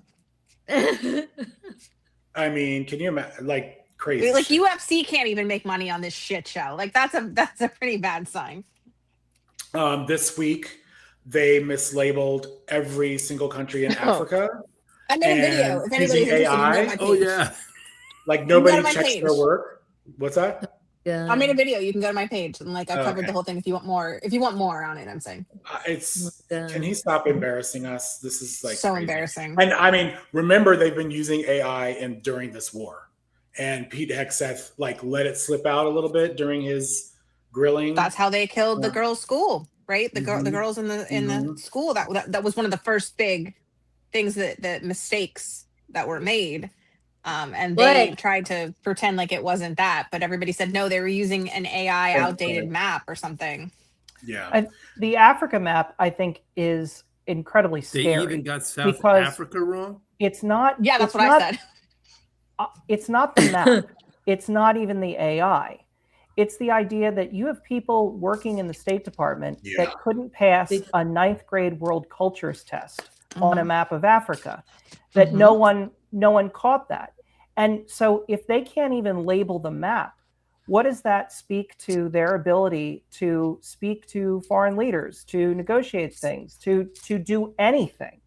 But and it's not even a knowledge thing. In some cases, it might even be a work ethic, right? So that's even, to me, that's even scarier because people can learn, right? Knowledge can be learned or acquired. But you know what? If you don't give a fuck about things, it's really hard. Like it's hard from there, right? You always want a student that cares and maybe has less knowledge or even less capacity for learning, right? Versus one that does not give a fuck, right? That's, to me, these are people that don't care enough to even bother to check, because that's the kind of bravado, that's the kind of ego that this administration has and brings to the table here, is they shouldn't have to check their work. Like You're being doesn't extremely generous. We're in Trump's second term. We are 2 years into Trump's second term, and I don't want anyone working in the State Department that needs to learn anything about the map of Africa. They should not be. They should not be. And check your learning fucking on work. the job. Check your fucking work. I If AI agree. spits out something, check the work. I agree. I just think that it's How like many it's hands more did than this have just to go knowledge. through, and none of them caught it? None of them. I really don't think that they are looking. I I don't genuinely think. Yeah, I do agree not with think Casey. I don't these think they're people doing it. care. I think they're That like, part. oh, They Africa- don't have. care. They don't have. They probably think integrity Africa's in a their work. country. They think Africa's a country. They don't even realize. That 100% they do. 100%. Okay, so Absolutely. now the reflecting pool buffoonery. Secretary Doug Burgum is doubling down on his accusations that vandalism caused damage to the reflecting pool. And this comes after President Donald Trump's hand-picked attorney for Washington, D.C., Jeanine Pirro, said that his office misled her and said that they had overwhelming evidence to suggest that this happened. She says just the opposite. I want to remind you also, lying to federal prosecutors could be considered a federal crime. But some of these statements, look at these. She says documents given to her office showed that damage was the result of a botched installation and not vandalism. And she also says that there were signs of peeling just 2 days after that there was an inspection. And so the attorneys for David Hearn, who is the former Olympian who was charged in this case, they are asking the federal government to apologize to their client for these accusations made against him. But it doesn't seem like he's going to get that apology, because President Trump posted on Truth Social he 100% disagrees with Jeanine Pirro. And he says, to me, this was a pure case of vandalism.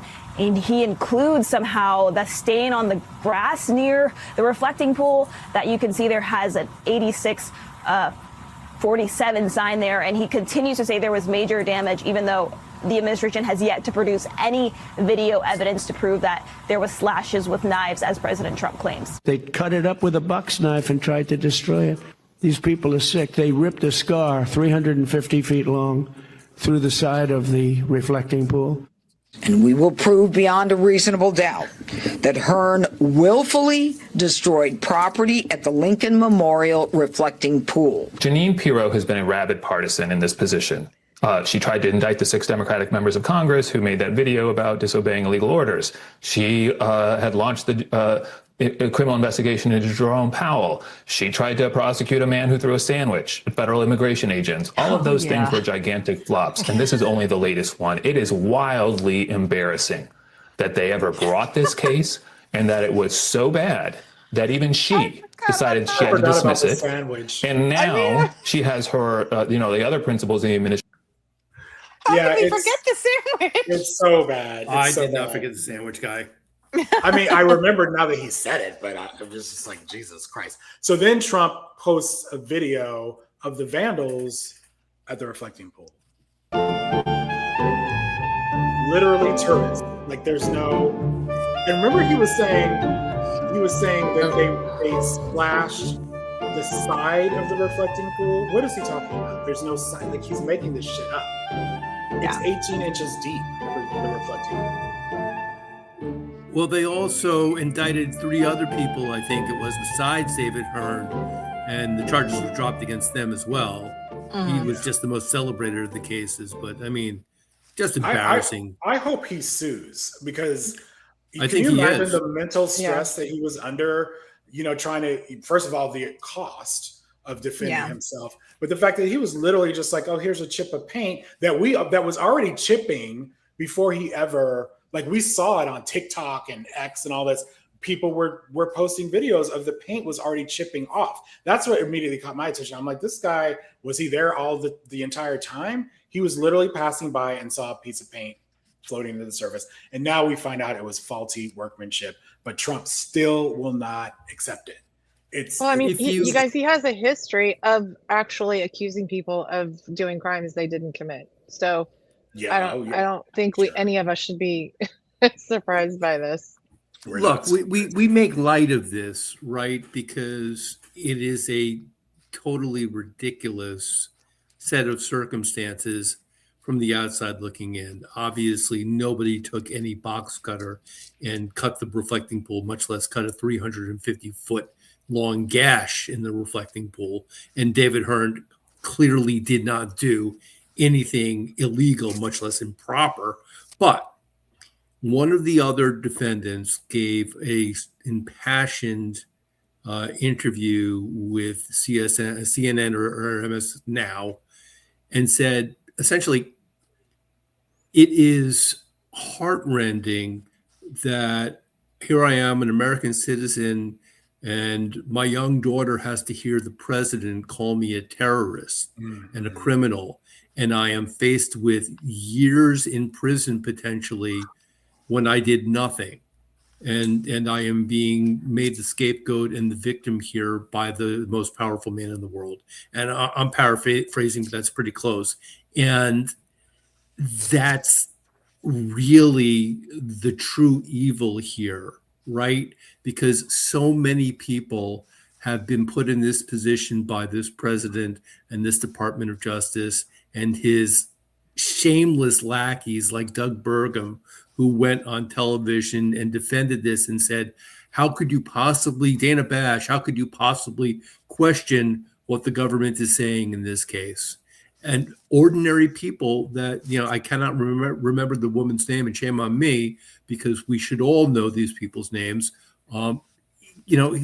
This is frightening and distressing, to put it mildly, to this poor woman. She felt like her life was ruined for basically a month for absolutely no reason whatsoever other than this president's vanity. So let me ask your expert opinion. Oh, God. Can you sue, and who do you sue? Like, I would want to sue if I was that guy. But who are you suing? The United States government? The Interior Department? Okay, I will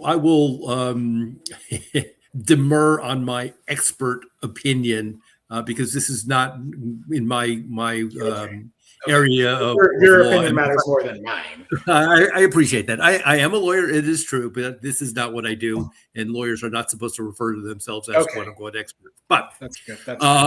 Legal disclaimer aside, you can pursue a claim under the Federal Torts Act. You can pursue civil rights claims for false arrest, things like that. Yes, absolutely, you can. And the lower level, the district court judges are, real judges for the most part. And you've seen when you see judges push back against the Trump administration, it's usually the trial level judges, what are called the district court judges, and some of the appellate courts, depending on how many Trump appointees there are. Supreme Court, as we know, is what it is. So you can actually get satisfaction, and you see routinely a lot of the trial court judges render opinions that just generally destroy the government, as in David Hearn's case. The judges have taken the government to task. The perfect example is the case against the Chicago protesters that protested the ICE facility with Kat, the congressional, who lost her primary. When the government literally falsified evidence before the grand jury, and the judge basically completely reamed them out for doing that. And frankly, reaming them out should be the least of their problems, because as lawyers, people should lose their licenses, much less their jobs. It's horrific that any American citizen should have to go through something like that at the hands of their government. If you commit a crime, you get what you deserve, unless, of course, it's at Donald Trump's behest and you decide to invade the Capitol. But that's another story. But if you did not, you should not be victimized ever in this way. You want to talk about authoritarianism and totalitarianism? Well, that's exactly what that is. 100% the very definition. Yeah. All right. So that's it for the reflecting poll. I don't know is it over? Like, they dropped the case, but Trump's like pushing back, but that's all verbal. So I guess I'm not sure when. I didn't follow the case closely enough, but I believe that jeopardy attaches. Jeopardy, everybody's heard double jeopardy. There's no double jeopardy, which means that you can't be tried twice for the same crime, right? Mm-hmm. I believe that attaches once a jury is impaneled, and didn't get anywhere close to that. So theoretically, could they indict David Hearn and the other people again? I guess they could. It would be awfully hard to do that with an affidavit from Jeanine Pirro and her office saying these people didn't do it and they dismissed the charges. So I wouldn't think it would be very wise of them to do. But then again, wisdom is not exactly a strength of this government and this Department of Justice, is it? Yeah. Oh, one other thing. What I want to know, since it is now the standard to prosecute people who put 8647 on the internet, when are we going to see the arrest of Donald Trump for posting 8647? Can anybody tell me that? James Comey, I'm sure, wants to know. He's not. Nothing's happened to him. Nothing's happening to Trump, and it's. Well, of course not. I mean, I'm joking, right? Yeah, I know. All right, so moving on to a little bit of levity here. Did you guys hear about this giant? Remember, there was a giant trophy in D.C. Well, that moved on to Lower Manhattan. Oh, I missed this. They're basically mocking Trump. It's the same people that did the holding hand statues with Trump and Epstein. So I think they're making fun of the fact that Trump has to have trophies. So that was on display in Lower Manhattan. So anyway, there's consequences for this shit. Let's listen to a couple of voters here. Vote for Donald Trump. Is this what you were expecting? Certainly not with the foreign wars and stuff like that. No, that's one of the things that has angered me is like almost immediately went back on his word. He also said he would bring prices lower. Obviously, you mentioned fertilizer prices. We've seen gas prices, grocery prices, real estate prices. Is that another frustration for you? Yeah, I mean, it's making it harder to pay off my college debt and stuff like that. I was doing pretty well for a while, and now it's kind of coming closer to a halt. I want to have whole conversations with people like that, because when he said college debt, I want to think back to Biden's SAVE plan, where students were able to sign up for SAVE plan, and they were able to base their repayments on their discretionary income, which meant the payments went down quite a bit. They weren't accruing interest the way they were before. And I don't know. The other beef I had was when Republicans sued the Biden administration to block this. Where was the outcry? I really didn't see it. Like, I didn't see the same young folks that were like, today is a great day to forgive student loans and to do all this stuff, and you need to keep your promise. And he did. But it really wasn't. It's really not, like, that part annoys me, because it's really not for the president to forgive student loans. I don't even know why he went down that road. The pressure should be on Congress. They need to enact legislation, because honestly, when you think about it, you're doing student loan forgiveness for who? One group of students. What about so you have an older, in my case, I have an older son. Maybe he's in that group that gets forgiven. What about my daughter who's just entering college? Then it's going to keep starting over and over again. I'm all about low. I think the problem is it's a systemic problem with our college costs, our tuition rates, and all that shit. But I'm over it, like, just saying that the president can wave a magic wand and do this shit, and then the next president comes in and, like, ruins it for everybody. Like, people are struggling, and I think I feel like people only fight back on Democrats when it comes to that shit. I do. When the student loans, Republicans got to pass. I did not see that same vitriol when it came to Republicans, at least not on social. It is very frustrating. And there's so many of these issues, right? I mean, yeah, student loans. There was only one party that was really talking about student loans ever. The other Republicans were mad. They were like, I had to pay my student loans. Why don't they? I had student loans. I paid off mine, but that doesn't mean I want the next person. First of all, college was way cheaper when I was young. It was, and I didn't have much in the way of student loans. We were fortunate, but it's just not okay.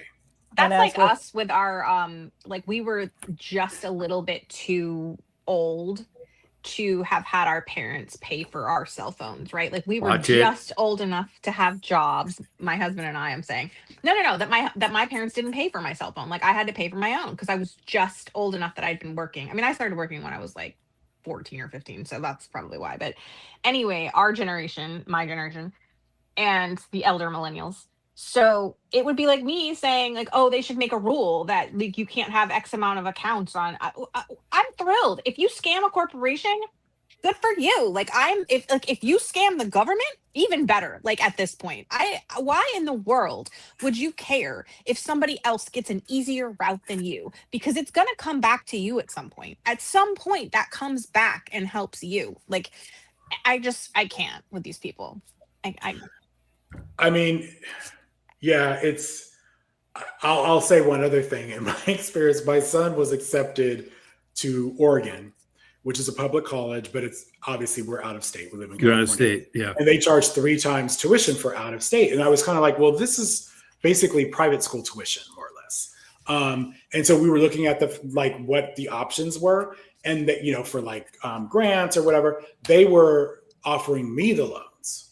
And I was kind of perplexed. I'm like, why are you offering me loans for my son's education? And it finally dawned on me. This was before the SAVE plan, and I think Trump was president back then. And I realized there was all this talk about student loan forgiveness. That's for the students. That is not for the parents taking out the loans. Mm-hmm. So they want the parents to be saddled with debt to put their kids through college, but because we're not going to be forgiven those loans. So obviously I never took out loans. But see, my parents were teachers, and they did not have or weren't willing to put their retirement on the line for my student loans. Never do that shit for. So my parents were like, you're on your own. And the only reason that I don't have more for graduate school is because my grandfather was one of those people that paid cash for cars, because he was of that, Great Depression era, and he's a farmer in retirement. That was what he was doing for fun when he retired, was owning a ranch. Okay. And they did well in the Reagan years, obviously. And so he looked at the amount that I would owe in interest, because you have to take out private loans when you exceed a certain amount, that it's out of state tuition would do when you're doing graduate school. And he was like, oh, absolutely not. And he wrote me a $25,000 check. And I swear to that's the only time I've ever gotten something, because I don't come from extreme wealth. And that's the only reason, because he would not let me take out those crazy predatory loans, because he looked at that and went, you'll never get out from under this. He wasn't a talker, but he was like, absolutely not. That was just it. It was you're not doing this. School loans, the school tuitions now can easily cost from 20 plus 200 years ago. So I'm saying multiply that by 4 or whatever. Chris and I, having had kids that are of college age, mine actually just graduated with his master's, my youngest. So I don't think I think they're both going to be done. But school tuition and room and board and everything costs between $200,000 to $300,000 for 4 years for a lot of kids. Now, if you're in state and you have a decent state system, you can do it a lot cheaper. But even that, those are going to be, $15,000 to $20,000. Room and so board. that's $80,000 for in-state schools. I mean, You can't it's a lot of money. You can't live on the same money that you could before because of inflation. So now the room and board is also what's going to kill you, because there's no way to do When that you figure cheaply out now. There's tuition, not just that, they figure just out all in. Figure out all in. What it's All going to in. cost, tuition, the room and board, all that shit. You have to. I will. because I will UVA wasn't that expensive comparatively. I mean, it was an out-of-state school, so it was more for me, but that's still a state school. So UVA was still less. If I had gone someplace I don't know, a private school like George Washington, one of the most expensive, it's here, universities, you'd owe, like you said, Adam, gajillions of dollars. Yeah. And I did have to pay. That's why I have loans, is because I had to take out loans for that year, just for my housing and food and whatever, because I couldn't work because I was taking so many classes in that master's course.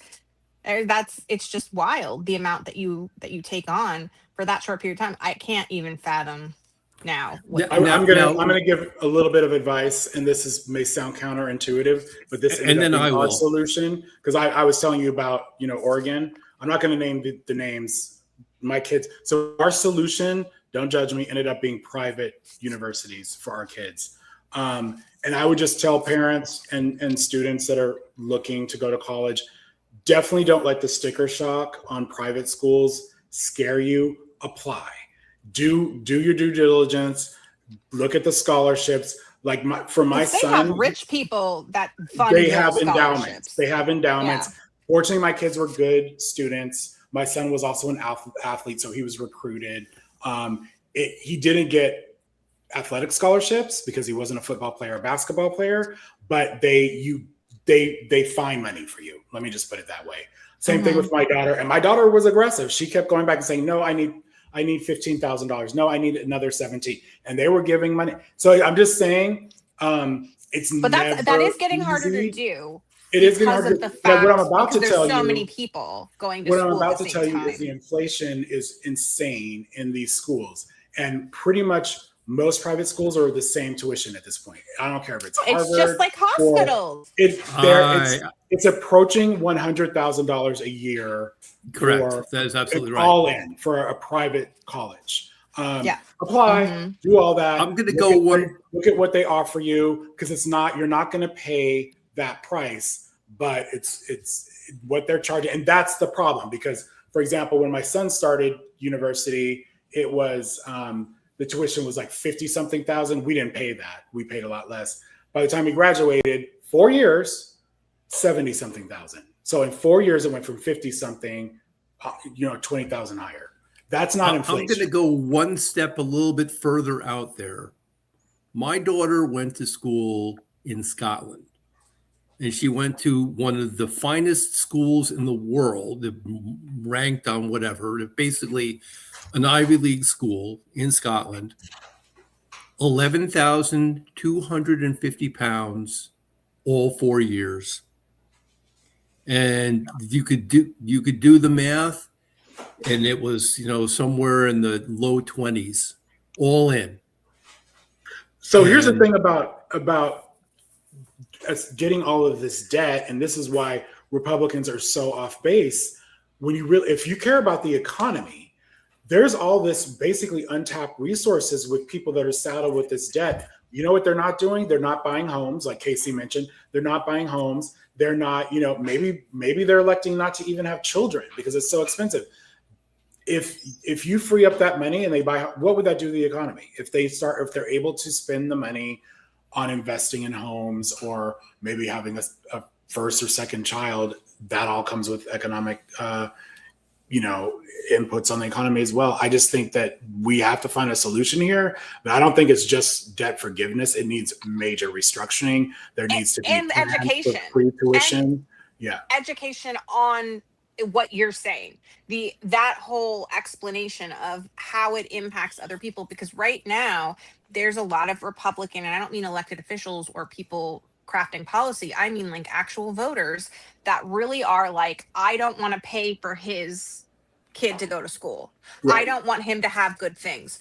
There's a real problem with that rugged individualism that came in and like corrupted them and taught them like all of these wrong things that we know don't make people happier, because we're looking at the happiest countries in the world and they all have the same things, right? Which is not what we have.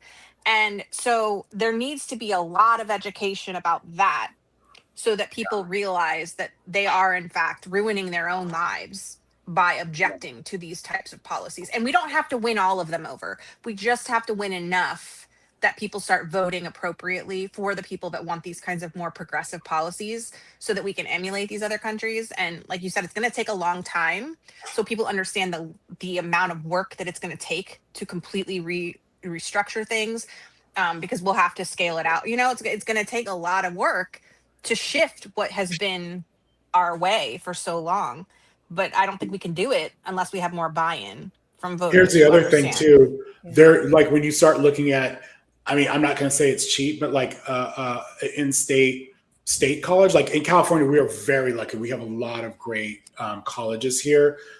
Long Beach State, I'm just going to make that as an example.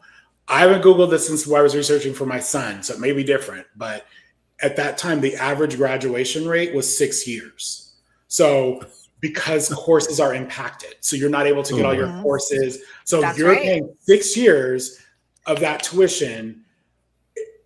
Again, if you go to private school, they're getting you out of there. Like both of my kids are graduating. Ask me why Ask me why I wasn't a journalism major, because or why I was political science, because I couldn't get into journalism because I switched schools, and they only had like 1 or 2 classes of like 15 people at UCF, which is like the biggest school, but still, like, I had to like switch to something, and then I just ended up liking it, and that was fine. But if I hadn't, I would have had to stay there even longer and pay for more classes. And as it was, I got an extra degree, and at 5 years, so I stayed 5 years to get an extra degree. So I have 2 bachelors, right?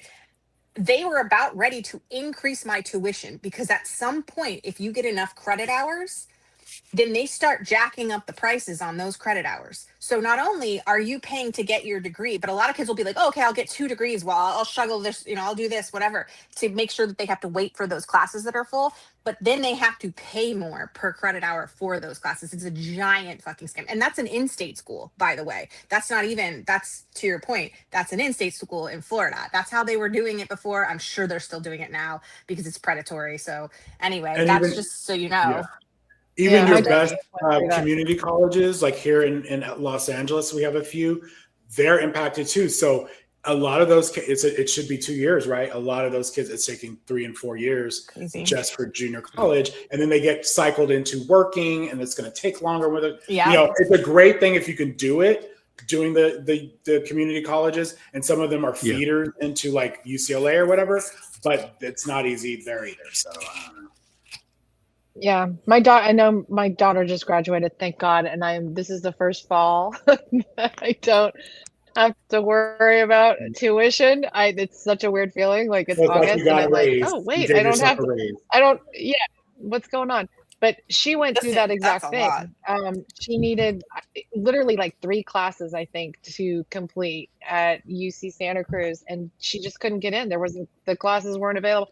There was the whole DEI thing. So there were classes that were dropped that she was hoping to take. I mean, it was like this whole thing. She ended up moving back home, and her last year she finished here, went to the state college to locally get her, like, to me, that was really sad. I mean, like, yeah, you spend all that time at school and then you can't even.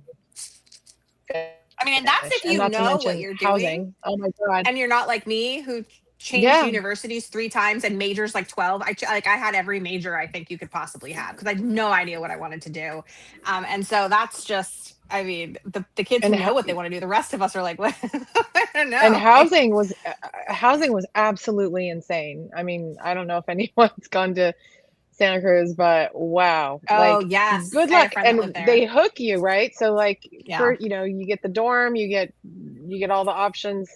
And My then uncle was second professor year, you can kind of get into a dorm, and then your 3rd, 4th year, forget it. You're out on the street.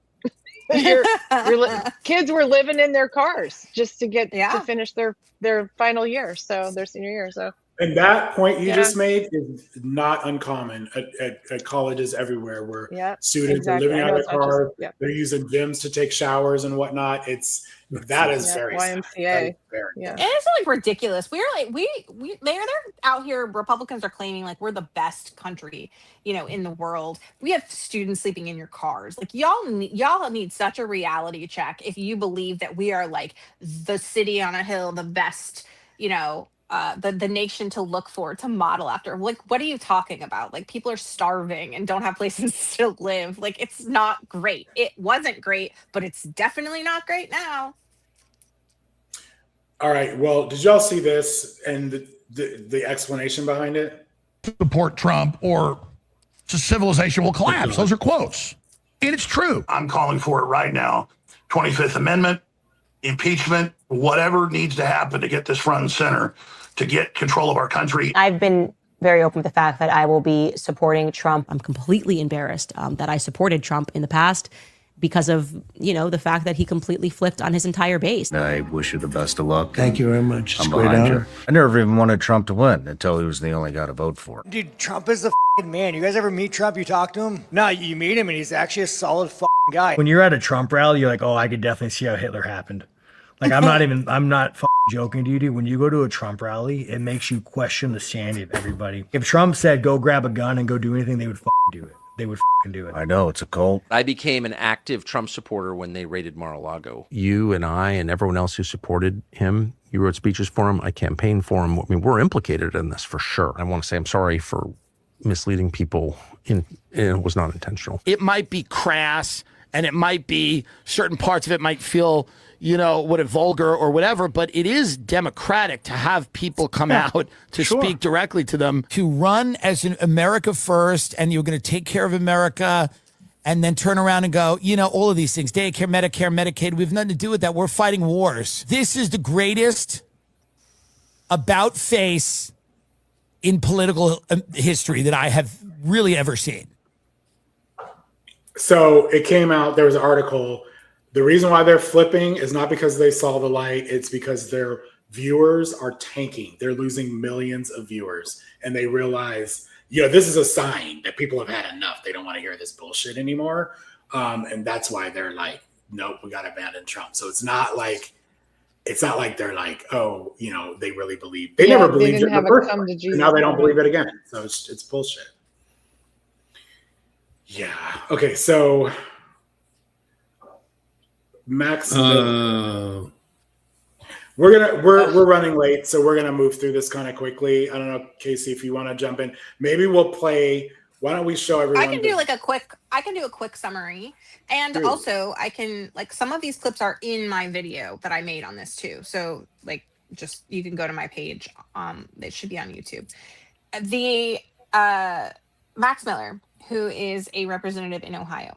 You probably heard his name mentioned last week because we mentioned it in reference to Senator Bernie Moreno, who's his father-in-law. He was the one that was questioning Dr. Fauci aggressively last week. And so we talked about the fact that it's so weird that he had all of this energy to talk about Dr. Fauci, but hadn't said a word about Representative Max Miller, who had been accused of domestic violence, abuse against his granddaughter, and all of these things for a long time. And they were going through this really nasty divorce. And so it was all coming out publicly. And most of the Republicans were like, meh. And then we're starting to hear audio. We're starting to see reports that he threw scalding hot water on his wife, that he had withheld a blue bunny, a stuffed blue bunny from his daughter. And you'll see that picture floating around the internet too. And all of these things that are really just vile. There's accusations of drug use. You can hear the wife confronting him about finding needles by his bedside table. Just genuinely just terrible stuff. And when you see the video footage of him, I have never seen someone that looks more like a man that would abuse a wife. It is, he never refutes. He says, well, if I had abused her, would she make dinner for me later that week? Yes, fuck. That's literally how domestic violence works. There's a whole terminology for it. It's like fawning. It's self-preservation. Anyway, so as far as I'm concerned, he said he's going to not drop out because Trump didn't. He literally cites Trump as the reason that he's still in the game, because Trump is resilient and he didn't drop out when everybody accused him of sexual assault and being friends to child pedophiles. So that's who this representative is. He's not gonna step down. Oh, also they knew about it because there's video footage of George Santos on the floor of Congress calling him a wife abuser, Max Miller, when they get into an exchange, and we can see that too.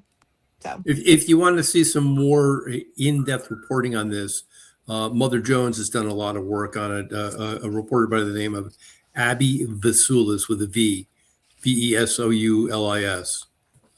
She's done some nice reporting on this particular story, especially the refusal to return the blue bunny.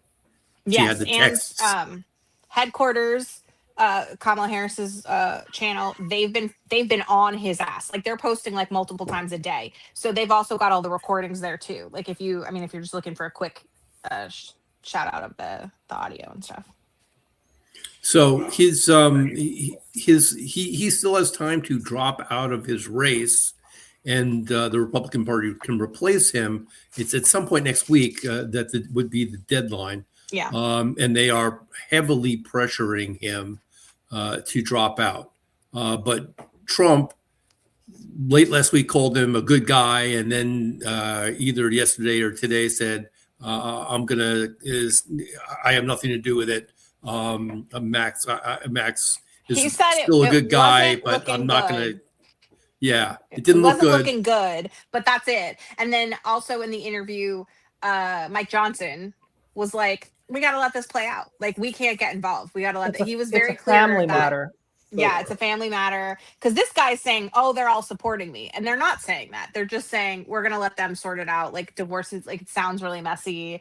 And the reporter pushed Mike Johnson and was like, I mean, Trump said it doesn't look good. And Mike Johnson said, well, I mean, it doesn't. But, you know, like, we're going to see how it plays out and then we'll deal with it, like, kind of thing. So if we're going with that, then that would mean that January 6th was a family matter too. Is that what? Yeah, for sure. Is that where we're So going? brave, these Republicans. So brave. I mean, and so pro children, right? Like that. It's just, it never fails. It's disgusting that the way they treat children and the way they treat women. All right, so Michigan, everybody. So Abdul El Sayed won. It was like a 1 point win. I don't know if there's been any update, but the last I saw, there had been a one point difference. And so my point right after, besides, you know, congratulations or whatever, was that this was a nasty fight. I mean, I don't think anybody that was paying attention to this would think otherwise. And I think, you know, no matter who won, when you have a 1 point victory, a win is a win. I get it, but it's not a mandate. You gotta invite the other side in. You can't be assholes online. And I'm not saying he is. I'm saying a lot of the supporters were like going for blood.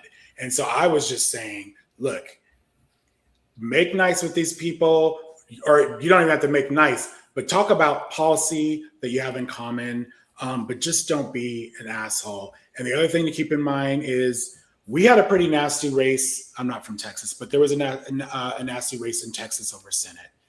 We had time. That was months ago, and you have through November.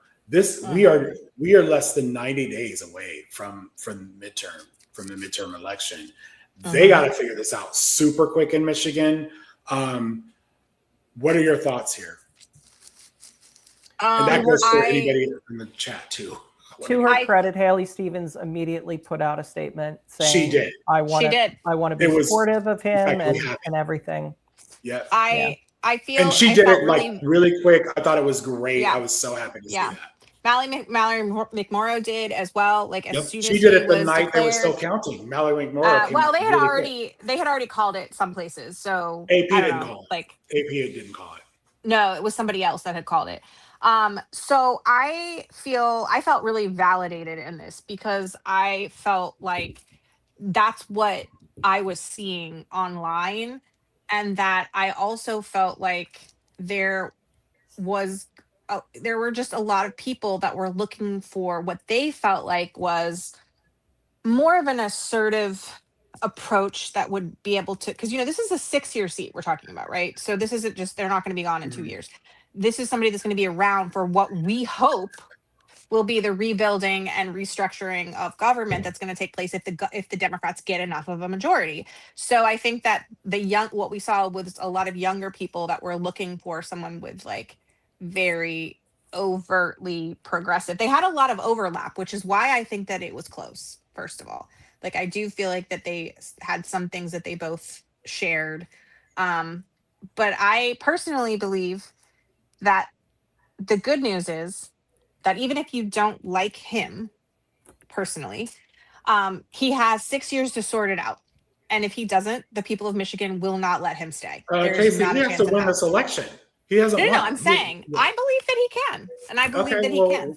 I'm saying for the people that are thinking about that they may not want to aggressively help him win, or I'm talking about to try to motivate people, I'm saying that this man has incentive to work for you and to work for the Democratic Party, because Michigan will not let him stay in the way that they would have probably kept Haley Stevens around. I'm going to be very honest about that. They're different candidates, but I think that she probably would have been easier to stay on as like an establishment candidate. Whereas he's going to have to prove these claims, right? Kind of the same way that Mamdani did. Like he's going to have to get in there and do the work that's necessary, or the voters are going to be like, yeah, but we're not. Michigan ain't New York. Yeah. No, but we talked about this before. It's when people say Mamdani and they apply to other stuff, like it can apply there as well. It just has to be reframed. I think his way of narrative. campaign. I think Mamdani is a very talented politician, and so is El Said. Like I will definitely give him that. He is a very gifted And he's speaker. smart He stays on and- message. He's Right. he's good at that. But there is a rift there. He's got work to do. We have some stats here I can put up. So Haley Stevens definitely won Black voters, and one of the things I was hearing from Black voters was that she was a congresswoman, right? She had been in the community throughout time, showing up. He was new; they didn't know him. Now, once people started hearing from him, they were like, "Okay, he sounds good. He's okay." I would caution folks, this dude, to ditch Hassan Piker. This guy needs to be gone. I don't know why this is a hard decision. That fist bump that photo went around. This guy's really problematic for Democrats, and he is not saying will be no unification if you're with this dude. So I think he needs to get rid of that, because this guy has been saying anti-Semitic shit, and has said anti-black stuff. So I'm not down with him. But Abdul's not a DSA person, so he should really be distancing himself from that. He was campaigning vigorously for him.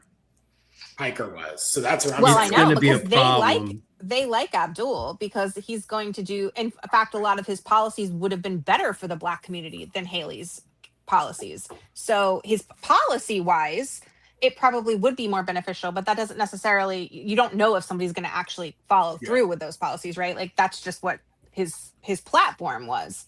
And so you got to be able to not only stay on that message, but have that message break through to the general voters, right? I mean, your policies can be fantastic, but if you can't get that message through, it's not going to make a difference at all. And he's going against a very heavily funded, tough Republican candidate. I don't think that's going to matter. Haley Stevens was 12-1 on him. 12-1, she outspent him. I think people are dramatically underestimating how upset people are right now. And I'm not saying that this would play in 2 years or in 4 years. I'm saying right now, at this moment. So talk to me again in 2 months and I'll tell you what I think. But right now, I believe that people are going to either stay home, as we'll see in a minute. There's some of the voter turnout that we saw from some places, like in Virginia, was super low for Republicans. They just didn't show up, and that's atypical for them. And I want to stress how atypical that is for Republicans. Democrats are a lot more fickle. Republicans, they'll show up and vote for a rock. They don't care, clearly.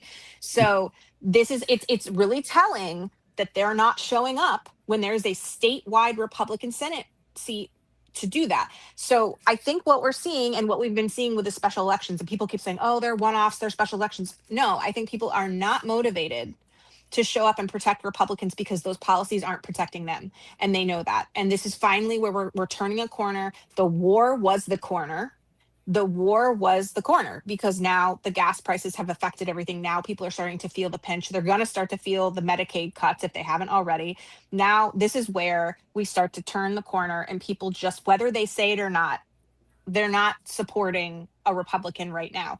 They're going to win. Democrats are going to win some Senate seats they didn't think that they would win. That I'm telling you right now, that's going to happen. Unless something changes. Yeah, this poll came out before the election. This was head-to-head against Mike Rogers, and it's within the margin of error for sure, but he was behind. And I'm just saying, he did not cross 50%. So he has nearly 50% of the people did not vote for him. So, and you're not gonna persuade them if you're being assholes. And I'm not saying he's an asshole. I'm saying Piker is. And he's being asshole. I think Piker will blend away at this point, because I think that he's happy enough with his. Do it quick. I think he's happy with his. I'm telling you now. He's happy with his policies. He's gonna go focus on somebody else that he can fuck around with, right? Listen, when I hear him speak, El Said speak, I agree with a lot of what he's saying policy wise. I don't have a problem. We were one of the first ones saying, where are the Democrats?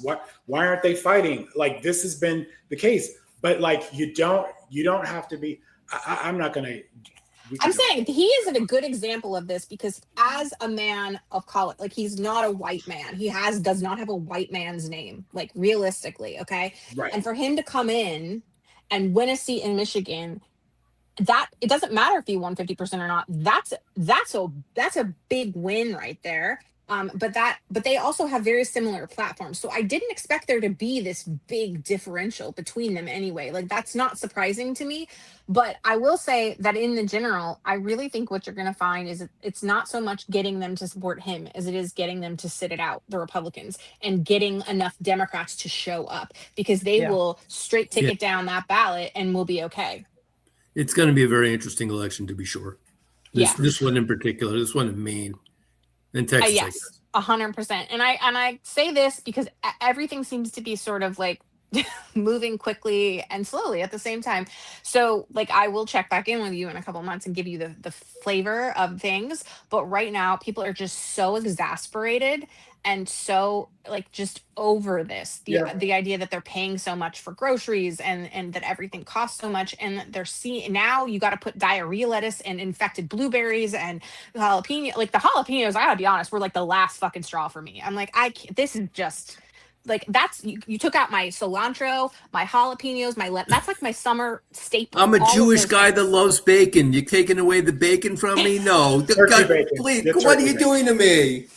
Like even when it's cooked, that's wild, right? You know, like it's just there's nothing that's safe. Like Susan was saying before, I have to drink bottled water as someone with cancer. You know, this is just people are like, it's one thing to have certain inconveniences, but it's another thing to make everything unattainable in terms of money and also make us have to weave in and out of diarrhea lettuce. Like that's too much. That's too many things.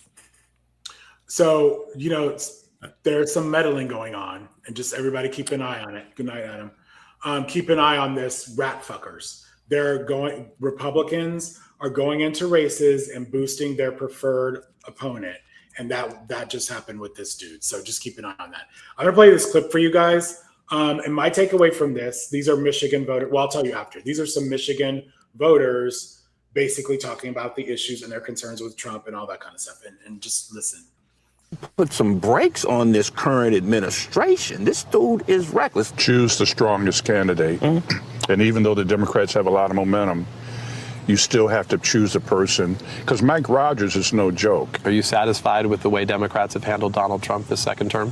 No, not even close. What do you want to see more of? A backbone. Agreed.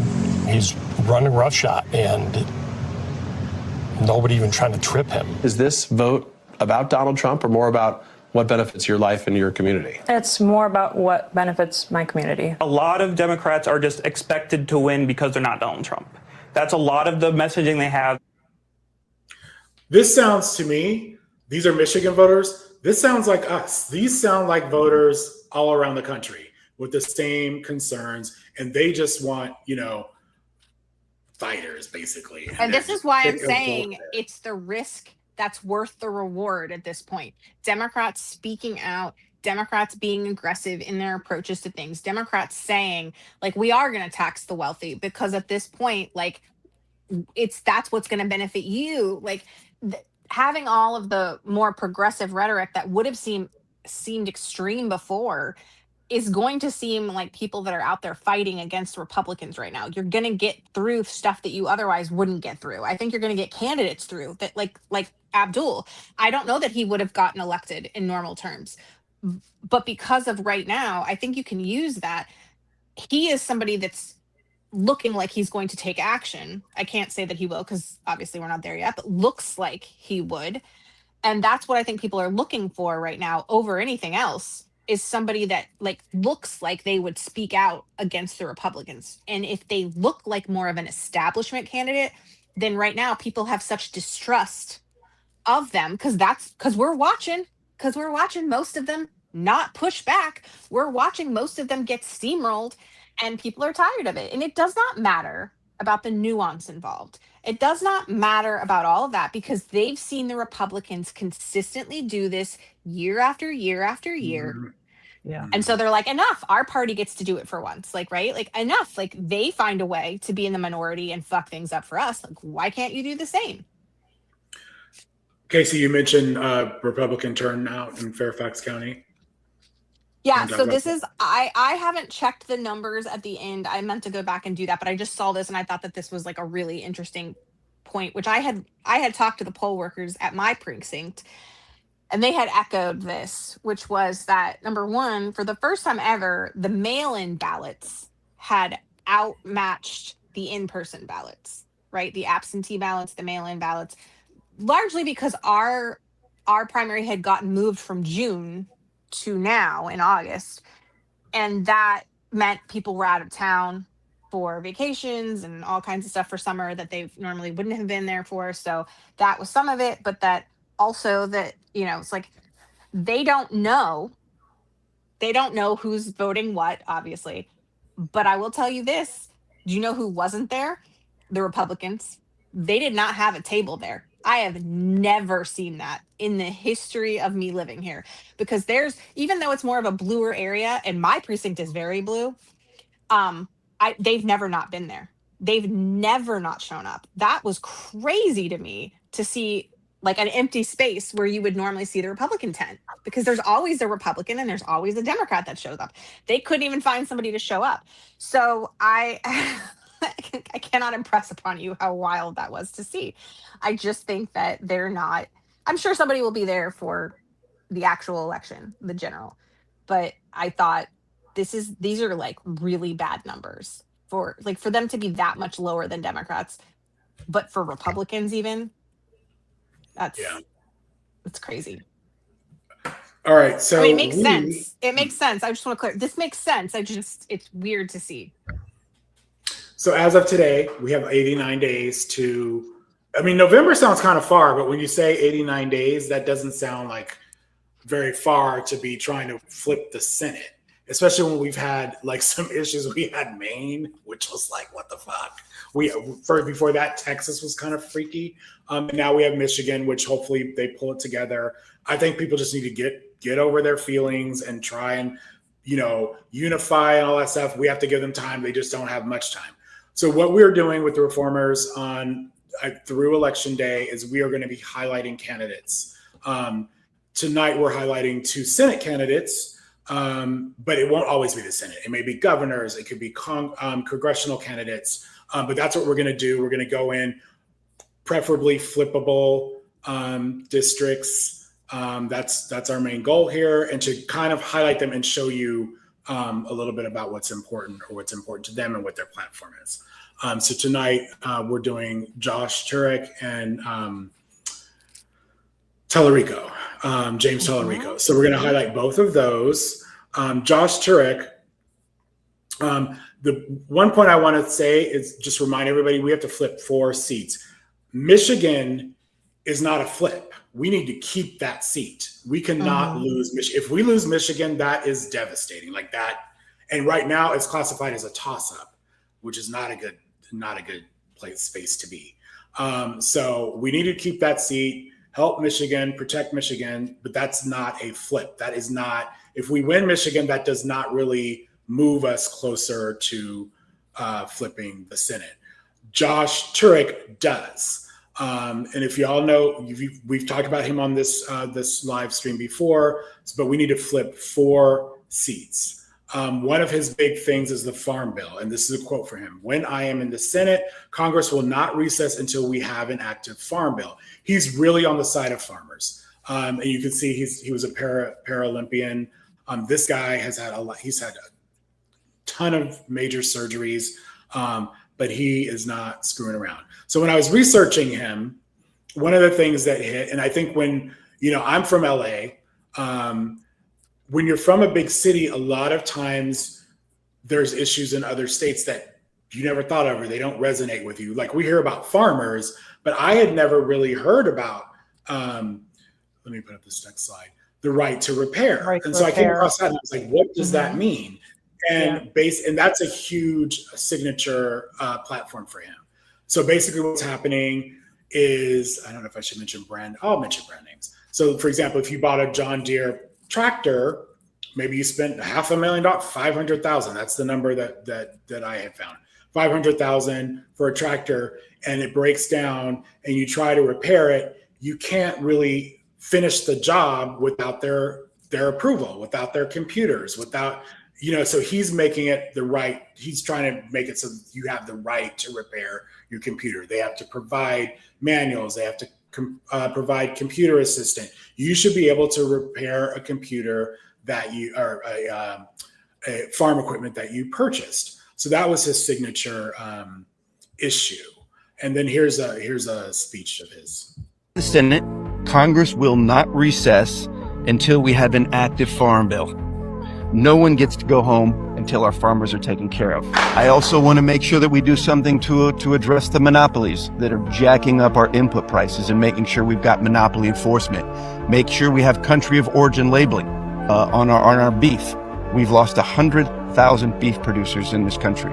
I also want to make sure of something that I fought for in the Iowa legislature, right to repair. I will fight for that in the Iowa Senate because our farmers deserve to have working equipment. And I will fight to have a farm bill and not allow Congress to actually adjourn until we have passed that farm bill. So to be clear, manufacturers are arguing that software is our intellectual property and restricting access protects the safety of the farmer, which is bullshit. They weren't doing this before. His platform, I'm going to put up here too. Where are you? There we go. No, that's not it. Thought I had it a second. I'm so sorry. I can definitely read it. It's just not coming up here. Here we go. Oh, I know why, because I have too many things in here. Sorry, let me take out something.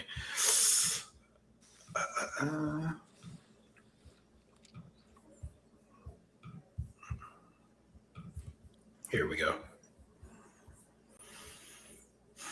Takes a minute. Oh, it doesn't. Well, you can see he's a Paralympian. Last week we saw the commercial that Michelle showed us where he's playing basketball with Obama, and it's such a feel good. It's such a feel good advert. Like everybody should go watch it if you haven't seen it. It's really great. We showed it I last wasn't week. really super aware of him before, but yeah, it's on our last week's show, or you can just Google the thing. But I had been hearing discussions about how Iowa was in play, and I immediately believed that because Iowa is one of those funny states where that could be the case if they had the right candidate. And I really think he's the right candidate, and I'm thrilled by him. I'm so glad that he's got this positive reception, and I think you're only going to see him do better as time goes by. And we mentioned last week too, Obama was the last Democratic president to win Iowa. And I think the thing that's special about Josh, he's speaking to the issues of Iowans. He's, and he's actually a lot of the other issues besides right to repair, I think a lot of us can relate to. Like he's on his platform, it's up here, I know it's small. Lower costs, higher wages, less corruption. So corruption is a big deal for him. He's also, wants to put workers ahead of billionaires. He wants to protect Social Security, protect Medicare, protect the ACA, defend reproductive freedom. So he's on the side of abortion rights, also protecting IVF. He wants to codify Roe. He's standing up for farmers, which we've already talked about. No corporate monopolies, affordable health care. Which you talk about rural. These their hospitals are in jeopardy. Yeah. Yeah, they're going to have that issue. And fight for public schools. He's fighting for public schools. He's against vouchers, which that's definitely a Republican issue. And then ending price gouging. And that's a little hypothetical for me because everybody talks about price gouging, but they don't really take it on in a real way. So I'll be interested to see what he actually does because that's usually a talking point and it never really has teeth. So keep an eye on him, support him when you see his posts. He's actually has a pretty good TikTok account, pretty good Facebook account. You can go scroll through and get some information from him. Then whenever we're talking about these candidates, what's that? I just wanted to say for the record, the Republican opponent is awful. We're about to talk about her. Yeah, she's awful. Like she has completely voted with Trump. She's the reason why we are where we are. 99% of the time. 99%. That's crazy. Okay, hold on. We are having Ashley another Henson. freaking technical difficulty here. and I got to figure Are, out. are you moving on to her, or you want me to talk more about him? I'm going to move into her, but I was Okay. I was having trouble getting him as to. we There get her, yeah. So we talked about her earlier in the live, right? And she has, if you could manifest, if you could make and create a stereotypical Republican, this lady would be it, because she is trying to market herself as a working mom, like just like you, like a mom, like a middle class. This lady is a multimillionaire. She has increased her wealth by 10 times her personal wealth. So she's now a multimillionaire. She has a $50,000 luxury apartment in DC, which, yes, we have those here. And this lady is continuing to take money from all of these lobbies, these corporate lobbies, like the pork industry. And in exchange, like it's like it's like, I'll scratch your back, you scratch mine. She's willing to loosen regulations for them. And because she has voted with the Republican Party, with Trump's agenda 99% of the time, she's a super loyal Republican. And to me, there's no greater example of not only the hypocrisy, but the duplicity, which to me feels like just is like villainy personified, because these people say they're trying to help you, the farmers or whatever, but it's really everything done to benefit their own financial gain. Everything is about making her wealthy, about making her feel better. But it's portrayed to you and sold to you. Like if you go to her website, she's lying. Like all the claims that she's making about what she wants to do, like, oh, I'm gonna cut taxes. No, like you voted against extending the affordable healthcare tax credits. Like you voted for the Medicaid cuts. Like you voted for the one big beautiful bill. You did all these things that actually are costing your constituents more money, that are costing the Iowa people more money, that are making it harder for farmers to make profits in a sustainable way. But she's packaging it as if she's just like one of you, like sitting down to have a beer with you at a bar, and that she's working for you. No, she's working for the corporate lobbies, like most Republicans are. And also, I would like to just, fun game. I'll give you one guess. When she's talking, I watched one of her rallies, speeches. She kind of went after Turek, and I'll just give you one guess. The culture war in which she chose to bash him. So it's just ridiculous. It is like she is just so stereotypical that it hurts. It hurts to watch. It's really and awful. She took $90,000 plus from donors mentioned in the Epstein files. So like also there's that, just so you know. Wow. Not surprising, but yeah. And obviously like beloved by Trump, and clearly like, let me tell you something. I can't find pictures with Trump and JD Vance with all Republicans. You'd be surprised, but especially representatives, they don't just take pictures with anybody, and not everybody's willing to post their pictures, right? So even the ones that do, some people want more distance from this administration. They're not necessarily advertising it. Hers come up right away. She's just hers are right there. I kind of feel like if a Karen were a candidate, it would be her. Yes. Yes. 100%.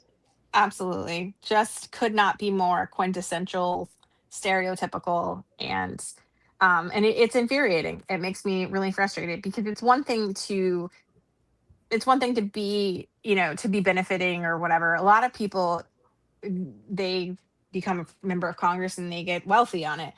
But it's another thing to act like all the damaging thing you're doing is for your constituents and is helping them when it's really hurting them. That is some kind of vile behavior. She used taxpayer money also, to, what was it? What did you? I think you said, I don't know if you said it or not, but I heard you say something about 50,000 or 50 billion. She's used 50,000 in taxpayer dollars to pay for her condo or her home or whatever. I didn't say that, but yeah, and then $100,000 of taxpayer money to vacation. What? They're all doing, I'm telling you, they're all doing this. It's crazy. But yeah, there's a lot with money on her, and I hope that he really zeroes in on that, especially given now with the economy and how it is, that these people are just enjoying this nice lush lifestyle all at the expense of taxpayers while we all struggle. Yeah. Well, our other candidate, Texas, James Tallarico, that is his platform up there. And pretty much all the things we care about. So end corruption and dark money, protect voting rights, strengthen public schools. And he is a former teacher. I can pop that up there too. So he has a strong policy on teaching. So you know, definitely look into that if that's important to you. And Texas is one of those states that would, you know, love to do vouchers. Most red states actually would. So and then voting rights, which I think is a really important issue. Let me move this around. He wants to expand access to the ballot. And Texas is one of the states. This is why people always predict like, oh, Texas is going to go blue, and then it doesn't. It's not easy to vote in Texas. Like there is a voter apathy problem, but a lot of people voted in the primary, okay? But they still had, like you saw people on video posting their stories on social media, like I had to go home and get this and that. They were already acting like the SAVE Act had already passed in Texas. So it is not easy to do that. So anyway, I've seen quite a few videos recently in the last couple of weeks of women living in Texas who have been told they can't vote and they have to re-register and they have to you know, do all of these things. And guess what? And we're talking Republicans too, not just Democrats, where women are being told no because they're messing with the ID, the voter ID stuff. So we're there, you guys. We're there. Florida is having the same just problem. a reminder that California, and here in California, we actually, you know, we had a Prop 50 because of Texas. So that's where we are. Texas needs a little love right now.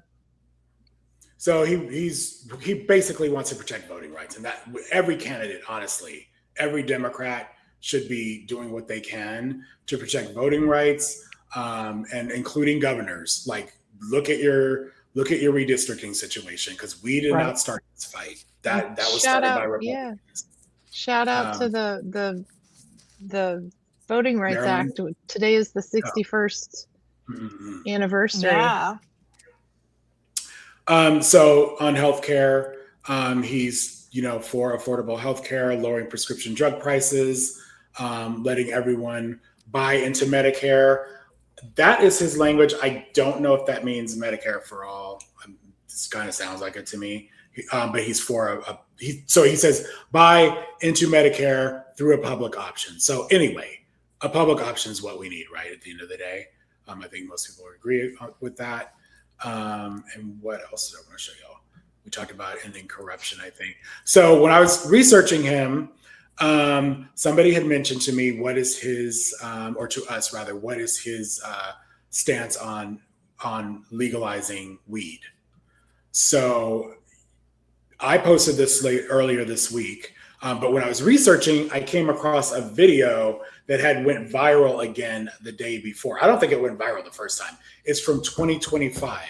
And there was, so basically Texas had banned THC, and this was his remarks on the floor after that ban was voted in. Is insane. This legislature legalized hemp 6 years ago, but instead of regulating this booming industry in our state, we are now going backwards to the days of prohibition. This bill is not going to stop Texans from smoking weed or eating edibles just because a bunch of politicians in Austin tell them not to. Texans will still use THC, but instead of getting it safely from a local small business, they'll now get it from the black market, from the drug cartels. This ban is a gift to the cartels. We are now telling full-grown adults how to live their lives. This is the nanny state at its worst. This is big government at its worst. I thought the Republican Party believed in limited government and personal responsibility. I thought the Republican Party believed in liberty and freedom. What gives us the right to tell an adult what to do on their own time? We are now about to throw Texans in jail for seeking relief that's safer than alcohol and less addictive than tobacco. Instead of fully funding schools, expanding access to health care, lowering costs of childcare, this legislature is focused on banning a product that gives people a little peace. Texans use THC to lessen anxiety. Seniors use it to manage chronic pain. Our veterans use it to treat PTSD. With this ban, we are now making people's lives harder, not easier. I want to leave you with a quote. It is time to end needless arrests and incarcerations of adults for small amounts of marijuana for personal use. That wasn't a Democrat. That was President Donald Trump. To my Republican colleagues, I'm asking you to oppose the cartels, stand with President Trump, and vote no on this insane bill. I think that was excellent. I think he made all the points there. Yeah. And so he's not talking about a free for all. He's not just saying legalize weed. He's talking about legalizing it, regulating it, and taxing it. And this is not an experiment. There's so many states where they have some form of legal states marijuana. and countries. Like this has been ongoing for. But like California, Michelle and I live in California. I don't know specifics on your states, but it has been legal here for quite some time. There are dispensaries all over the place. I'm not hearing about problems. Like this, that's what I'm saying. No. Like if you look at that, it's not an experiment. If you look at states that have legalized it here, it is no different than gambling, except for it's less harmful.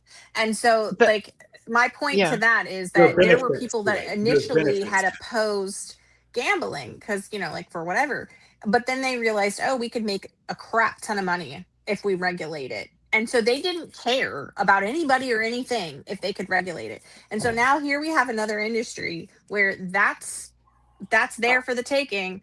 And it's funny that there's all this pushback as if it's not way less harmful. Like it's been proven that it's way less harmful medically, scientifically, whatever. And so I've said this for a long time. I was like, when people finally realize that there is a large push for this, especially as the boomers come into maturity and retirement age and start to have ailments and struggles that will benefit from marijuana usage, they will start to switch. And that's why we've seen a lot of states flip. Yeah. I think I talked about this before, and like my husband didn't believe me, and I said this like 10 years ago. And I was like, it will be legal in all states in our lifetime, like soon. Like, I don't mean like 20 years. I mean like soon. Like it's money. It's capitalism. Yeah. We had, we you had can a couple capitalism little saves us again. I don't know about that, but sure. We have a couple little dispensaries in our town. What'd you We say, have a couple Michelle? You have dispensaries in our town. We have 2 dispensaries in our town. Okay, well, we have a lot here. Like well, more than- I just want to say, I live in a town that's only got like 7,000 people. Okay. So, you know, it's a small town. But the only problem we ever had was when Tommy Chong came to town. Oh, to, no. Did he buy up everything? To market, to promote his his product. It was insane. There was so many people because we had people from all over the place, you know, from all the surrounding towns coming in to meet and greet. And he had a huge huge bus that was like painted gold, and it had a giant doobie on the side, and there was like smoke, and it was a whole thing. It was hilarious. But that was really the only time that we had a problem with one of the dispensaries, because it was, you know, there was a traffic problem. Nancy says, I get mine from California. So, I mean, honestly, you could have weed delivered in LA. Like it's crazy. There's dispensaries. There's Snoop Dogg has a dispensary. It's big business here, but they're it's highly regulated. When you go to one, they put your driver's license on your ID on file. It's not like you can just. We're not talking about buying it on the corners. Well, and, it's also and not just regulated. that, but it's regulated exactly. So like folks who are selling to the dispensaries, there's there's rules, there's laws they got to follow. Absolutely. So and that they, folks aren't getting sick. Yeah, they stick with it too. They are not these dispensaries and sellers are not going rogue. They're sticking to the rules and they're very knowledgeable about what they're doing. You can go to a dispensary and talk about like I have achy joints or something, or I need better sleep or whatever. So it started here in California as medicinal. You had to have I don't know, was it a prescription or something? You had to have, in order like to a doctor's taken that, but then we voted in as legalized substance. And like people don't really die from smoking weed. They can die from other types of drugs, but I don't know, I haven't heard. Nobody's overdosing on like pot. Okay, nobody's overdosing on pot. Like, I mean, unless you are. Felt like I did. Define overdose. Well, I mean, look, I was high for a week once. Yeah. It's not my cup of tea, but like I did watch the show Weeds, so I will say if you're in the city of Agrestic, like your house might burn down, but everybody else, like you're good, you're fine. I want to tell a story. This is back some years ago. My mother, she's in her late 70s. She's almost 80. She's in her late 70s. She had a reunion with her girlfriends in San Francisco in the Bay Area. They all were taking gummies, and I don't really think they knew. Now they know about smoking joints, but the gummy thing wasn't. It was kind of new to them. And they tasted so good. One of them ended up in the hospital. She overdosed on the gummy. They're like, she didn't know what was happening to her, and they were like, "Girl, you're taking too many gummies." And she's like, "They taste so good." Got to sit this out. Yeah. Over, my mother's foot got ran over. They went to get gas. It was just like a comedy act. But anyway, and these are some old ladies drinking, like having gummies, and but listen, sometimes you need this shit, and it's so nowadays. I do want to get serious for a second. One of the things that I really appreciate on this platform here with legalized, regularized tax is expunge past marijuana possessions records, so nonviolent offenders aren't burdened by old convictions. This is so important because there are people with these convictions that cannot really get meaningful work because of marijuana possession. That is ridiculous, and so I appreciate that he's wanting to take that on. So yeah, Tallarico, learn more about him. And maybe Casey, and maybe we should post these graphics in a thread or something. I posted the video and this graphic that's on the screen now because I was just focusing on one issue. Maybe my next thing will be, posting the graphics. That way anybody can just grab them all because we have several graphics on these. And I plan to hopefully eventually, again threw my back out this week, so I was like really out of commission and in a way that I was humbled and not prepared for. So I normally would like to have videos done as well before we go into the live. So, and I always put those in threads, so that you could also find I put all the graphics in there that I would use in the actual thread. So next week, look for that. I'll be on top of my game, hopefully. Maybe. I don't know. Some people recommended some nice like patches to put on my back, which I'd never heard of either. So I'm like, oh, okay. Like you could do CBD, not salve, a CBD balm. That is supposed to be really better than CBD oil, is my understanding. I haven't used it because I haven't had problems lately, but the Epsom salt baths are great. I just I have to get out and do life. Like I can't be doing that all day. So we can't end this segment without talking about James Tallarico's opposition, which is Ken Paxton. I thought this was extremely funny. When Paxton was the official nominee, Tallarico posted his mugshot. So I just thought he didn't miss a beat there. So I thought that was really, really great. This is where I wish I had more time. I wish that I had like exclusive time to just spend roasting this man because he deserves it. So by the way, if there are any of you here watching that feel like you maybe want to become a content creator, maybe Ken Paxton is the one that gets you there. Like there's so much to talk about.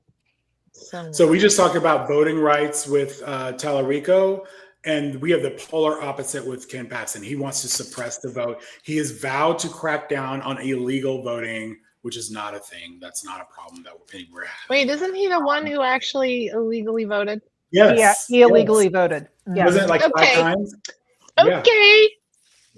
Yeah. So this is he was impeached. This guy. I'm okay. Let's watch this video. What is it? Mr. Paxton, what do you think about Adam Hoffman? Why'd you get a plea deal for a child sex predator? Do you have anything to say about that? Should he be registered as a pedophile in the state of Texas? A sex offender? Step back. What do you have to say to Adam Hoffman, the victim of Adam Hoffman? Mr. Paxton, what do you have to say? You guys know the story on this? Yeah. Anybody want to say? Anyway, he's protecting a pedophile and not speaking on it apparently. Yeah. He was impeached. So these are the articles of impeachment. And, Wait, let me tell. Can I just tell a story? Because this is like it needs to be told. Like I need you all to understand. Set the scene. So years ago, Ken Paxton, when he was Attorney General of the state of Texas, his wife was in the state legislature. Okay, I want to clarify. Like she's working, like as a senator, I think at the time, and I could be wrong about that, but I'm pretty sure she was a senator. No, she was. Legislator. Yeah. Okay. So he gets embroiled. So he's already known to be a cheater, right? Like this is like he's a serial cheater. Yeah, like he's got like 80 million mistresses at all times. Well, why is that? Like, look at this man. But anyway, God, I don't understand. It's not. And how can you possibly have that much money if you're constantly having to pay out all these? Like, I'm sure he's getting blackmailed left and right, like for all this. Like, I can't. Anyway. So back in, I think it was 2023. I'm like pulling up the screenshot now to make sure that I have the right date on this because I mean, all of this has kind of gone together. Yeah. So he gets impeached because that's where he was on charge. He was on trial for bribery, abuse of office, and obstruction. Okay. And as that's happening, the story that is exposed that he was basically Ubering his mistress around and using campaign funds to pay for that. And so that's, by the way, a no-no. If you're ever going to get in trouble for something, it's going to be money. Like if you do things wrong with money, they'll eventually find it out. So he then let Nate Paul, who's like a real estate, I don't know, hustler guy. He was writing all the subpoenas to investigate all the business rivals of Paxton, which is also not allowed. So like all of this is happening. Okay. And so they decide they're going to impeach him, but are they going to convict him? Well, that goes to the Senate to decide, right? And so he's going through the trial. His wife has to sit through all of this. So they're airing out all of this stuff. And she has to sit there and basically just watch, which is, that to me is like crazy work. They weren't divorced yet. They are now, but they weren't then. Anyway, he got a... I think they are. Maybe they're not. Maybe they're just separated. I think they're still in the middle of a very nasty divorce. Okay. Yeah, they're not technically divorced yet. Okay. So he eventually gets acquitted. It's a pretty close vote though. Like I don't know. Hold on. Let me see if I can find out. 14-16. So it's pretty close. Like it wasn't like, I mean, a lot of people thought he was guilty, but watching that in real time was wild because the amount of stuff that this man is clearly guilty of is like unreal. The corruption and is something I've never seen somebody continue to have outside of the president. I have never seen somebody publicly been accused and with evidence, by the way. People had evidence of these crimes. It wasn't like, oh, somebody said. There was actual trails of evidence that this man had, and he still managed to get acquitted because there were enough Republicans, because obviously Texas has gerrymandered the fuck out of Republicans have gerrymandered the fuck out of Texas. So the Republicans have disproportionate number of state legislature seats in the state legislature. And so enough Republicans were on his side, I guess, at the mercy of his wife. Like, she abstained, by the way. She didn't get to vote, if you're wondering, in that acquittal.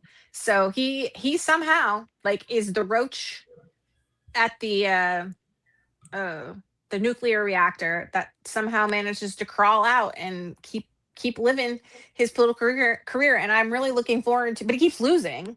So I'm really looking forward to James Talrico absolutely obliterating this man, because he's not popular in the state of Texas. People don't like him. He has obviously misused funds. I could be wrong, but wasn't he indicted for something too? And I don't remember that. How he got that. I need to bring the mugshot back. Well, yeah, I'm saying, but didn't he get some Republican friend let him off the hook? Yes. So, yes. No, he was. He should be in jail right now. He got what do you call it? The governor or his friend. Yeah. Abbott pardoned.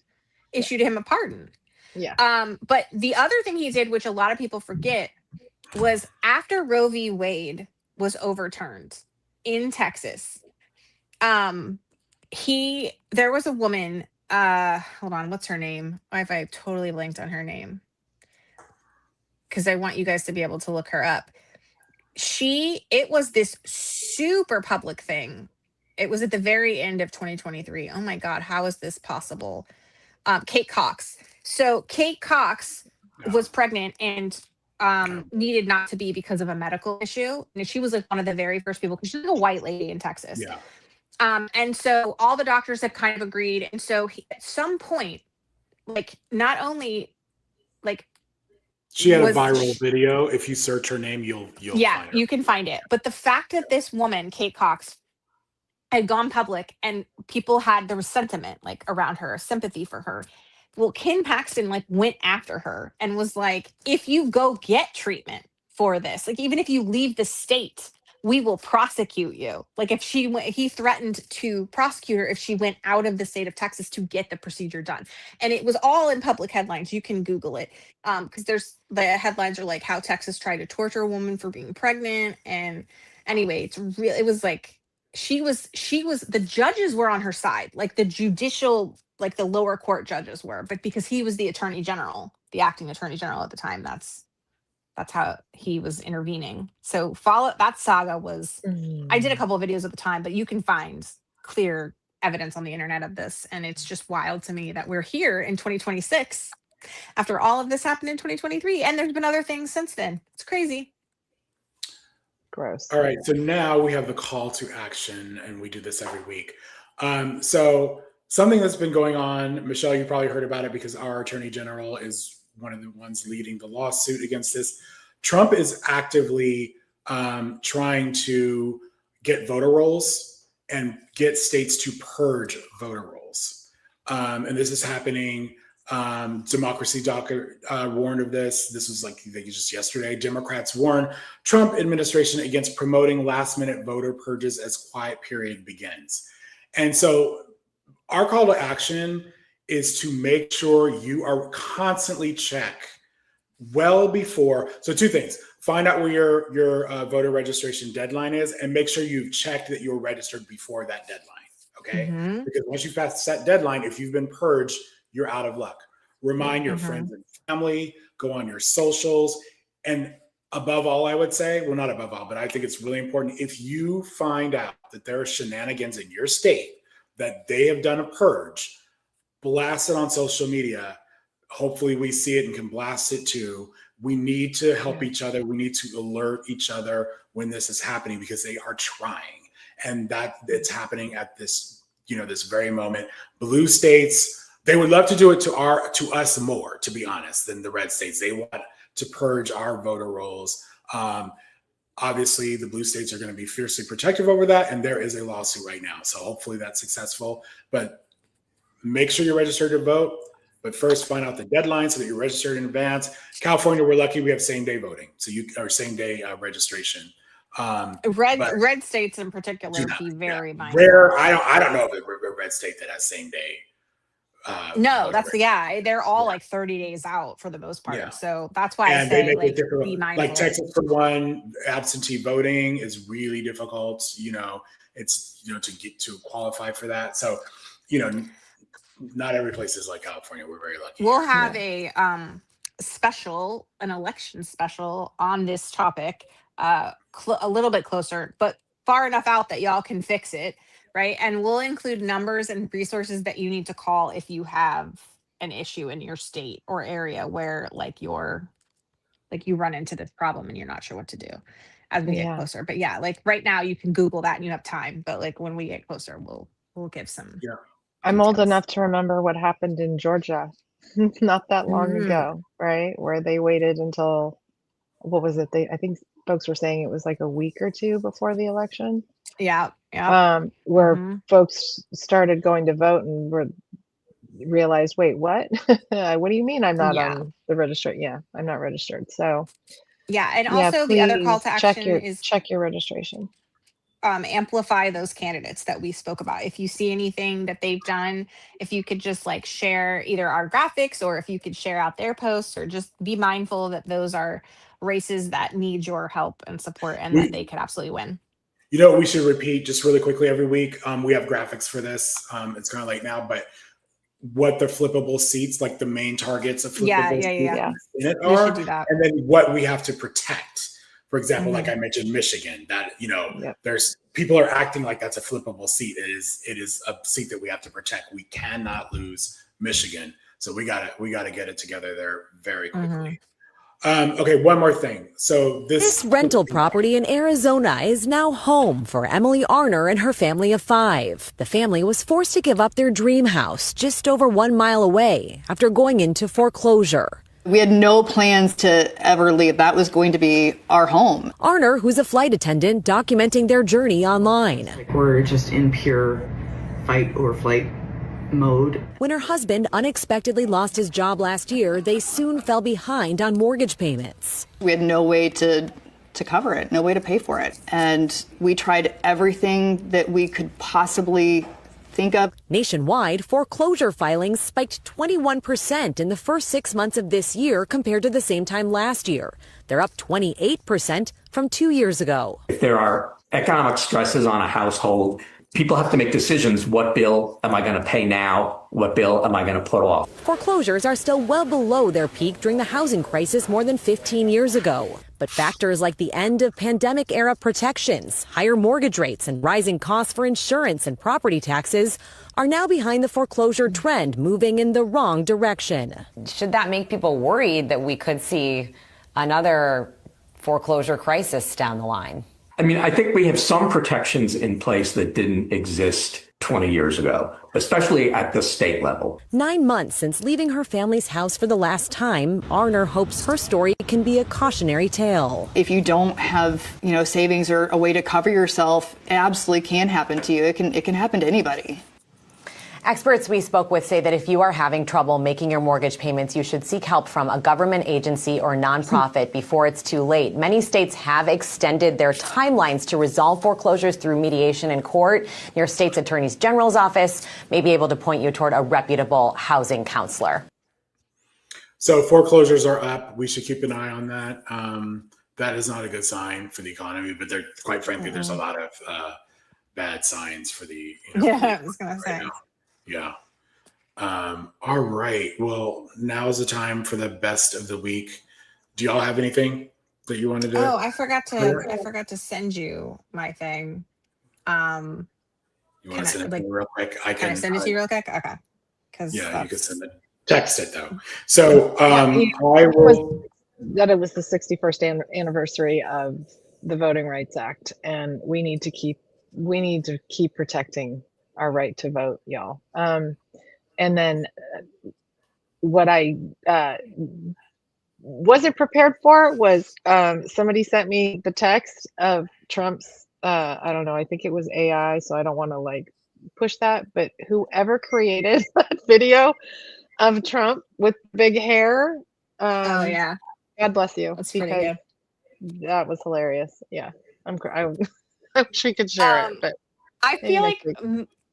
mine is very a very on point for the best of the worst, because this is like a video that was going viral on TikTok for, like, she was crashing out in her car, and I've just never heard anything that I was more relatable. Should we? Yeah, you can play it. Oh shit! What the hell happened to her? Oh, there it is. There she is. Okay, 1 sec. It's just getting here. Okay. My dog died, but Donald Trump is still alive. Oh, wait. How come y'all take my real nigga, but not Donald Trump? Wait. Because, like, your dog didn't die like normally. No, like, that's not fair, though. Oh, yeah. Rocky died. He's a real ass nigga. Right. Donald Trump. He's still here. I don't understand. What just happened? What just happened? So if you I think you That's missed the so beginning, but the relatable. beginning said she's like, my dog died, but like Donald Trump is still alive. And I've seen, like, this is like the fifth video So I've seen of relatable. people specifically being like you've taken like my, my grandma, or like the dog, or like somebody, that's famous or whatever. And like, meanwhile, this guy's still here. And people are just like absolutely losing their minds, because that's how frustrated and upset everybody. That's how unlikable this administration is, that people are like regularly rooting for his demise. And we've all It's unified crazy. behind that. Yeah. We've talked about We've never seen this. like it. Like, we were raised not to say, "Oh, I wish so and so was dead" or whatever, and now it's just so. Yeah. It's part of our conversations, with friends or whatever. Like, die already. People have, like, how you have emergency contacts to pick your child up from camp? People have emergency contacts for letting them know when he dies. Like, Oh, yeah.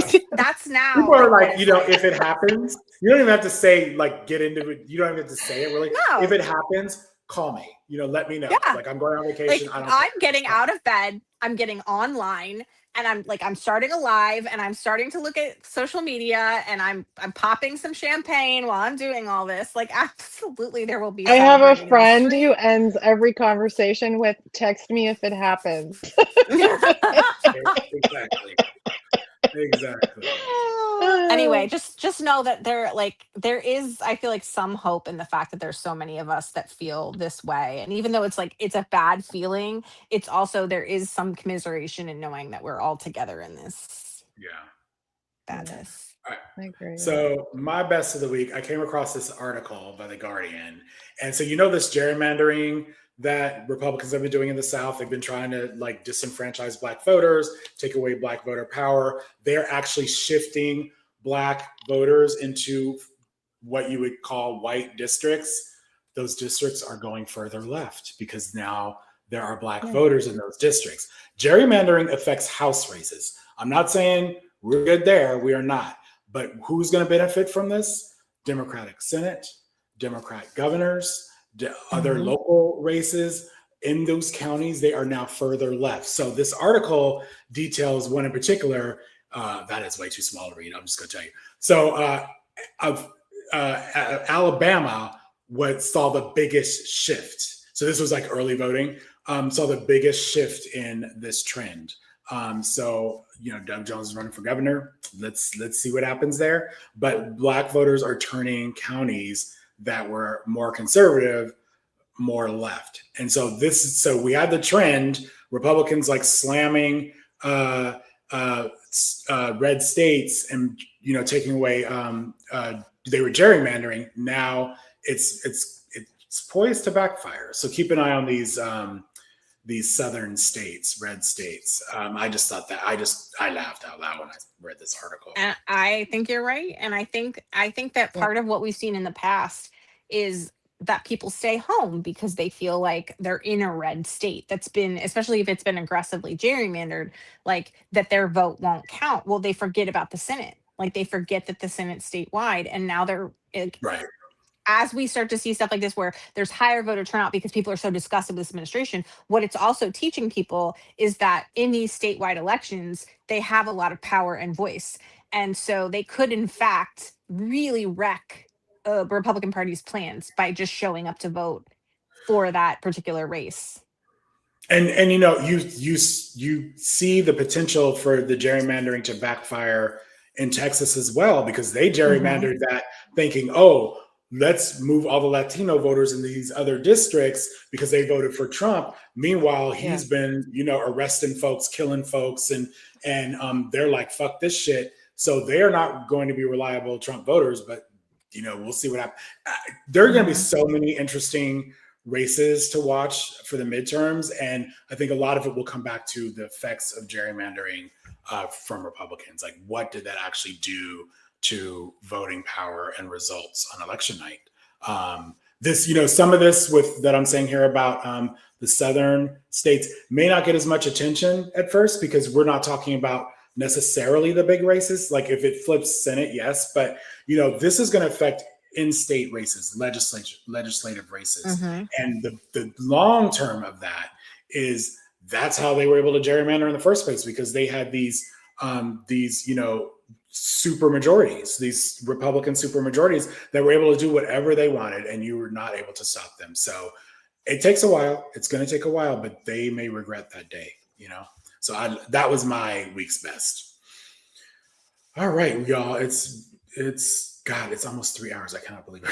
We did it again. Okay. All right. Just so everybody knows, our lives, we plan on them being an hour and a half. So I don't know.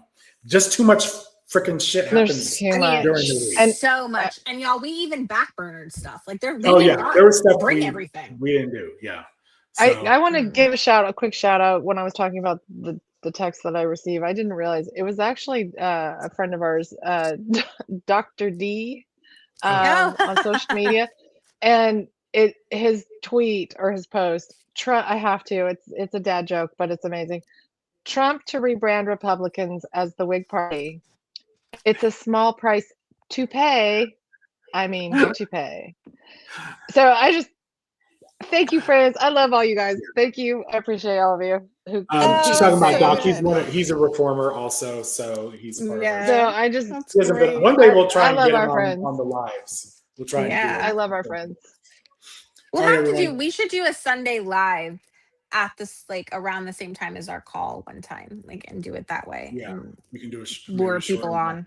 And we're also talking about doing a Labor Day live. Yes, we did a New Year's Day live, and that did really well. We had a lot of views, and I think people are chilling for the holidays, and they maybe want to check this out. I think so anyway, that thanks everyone. We maybe should do the candidate thing. We'll chat about it, but I think that's probably a good time to maybe discuss. Yeah. Oh, absolutely. Yeah. So keep tuning in for our two candidates of the week. And we're going to mix it up. So you'll see candidates you may not have been on your radar, and support these candidates. And again, we're going to remind you every week of the races that should be flippable, that we should be working on flipping, that, should have a spotlight. So thanks everyone. Have a great Friday and a great weekend. Bye. Call your local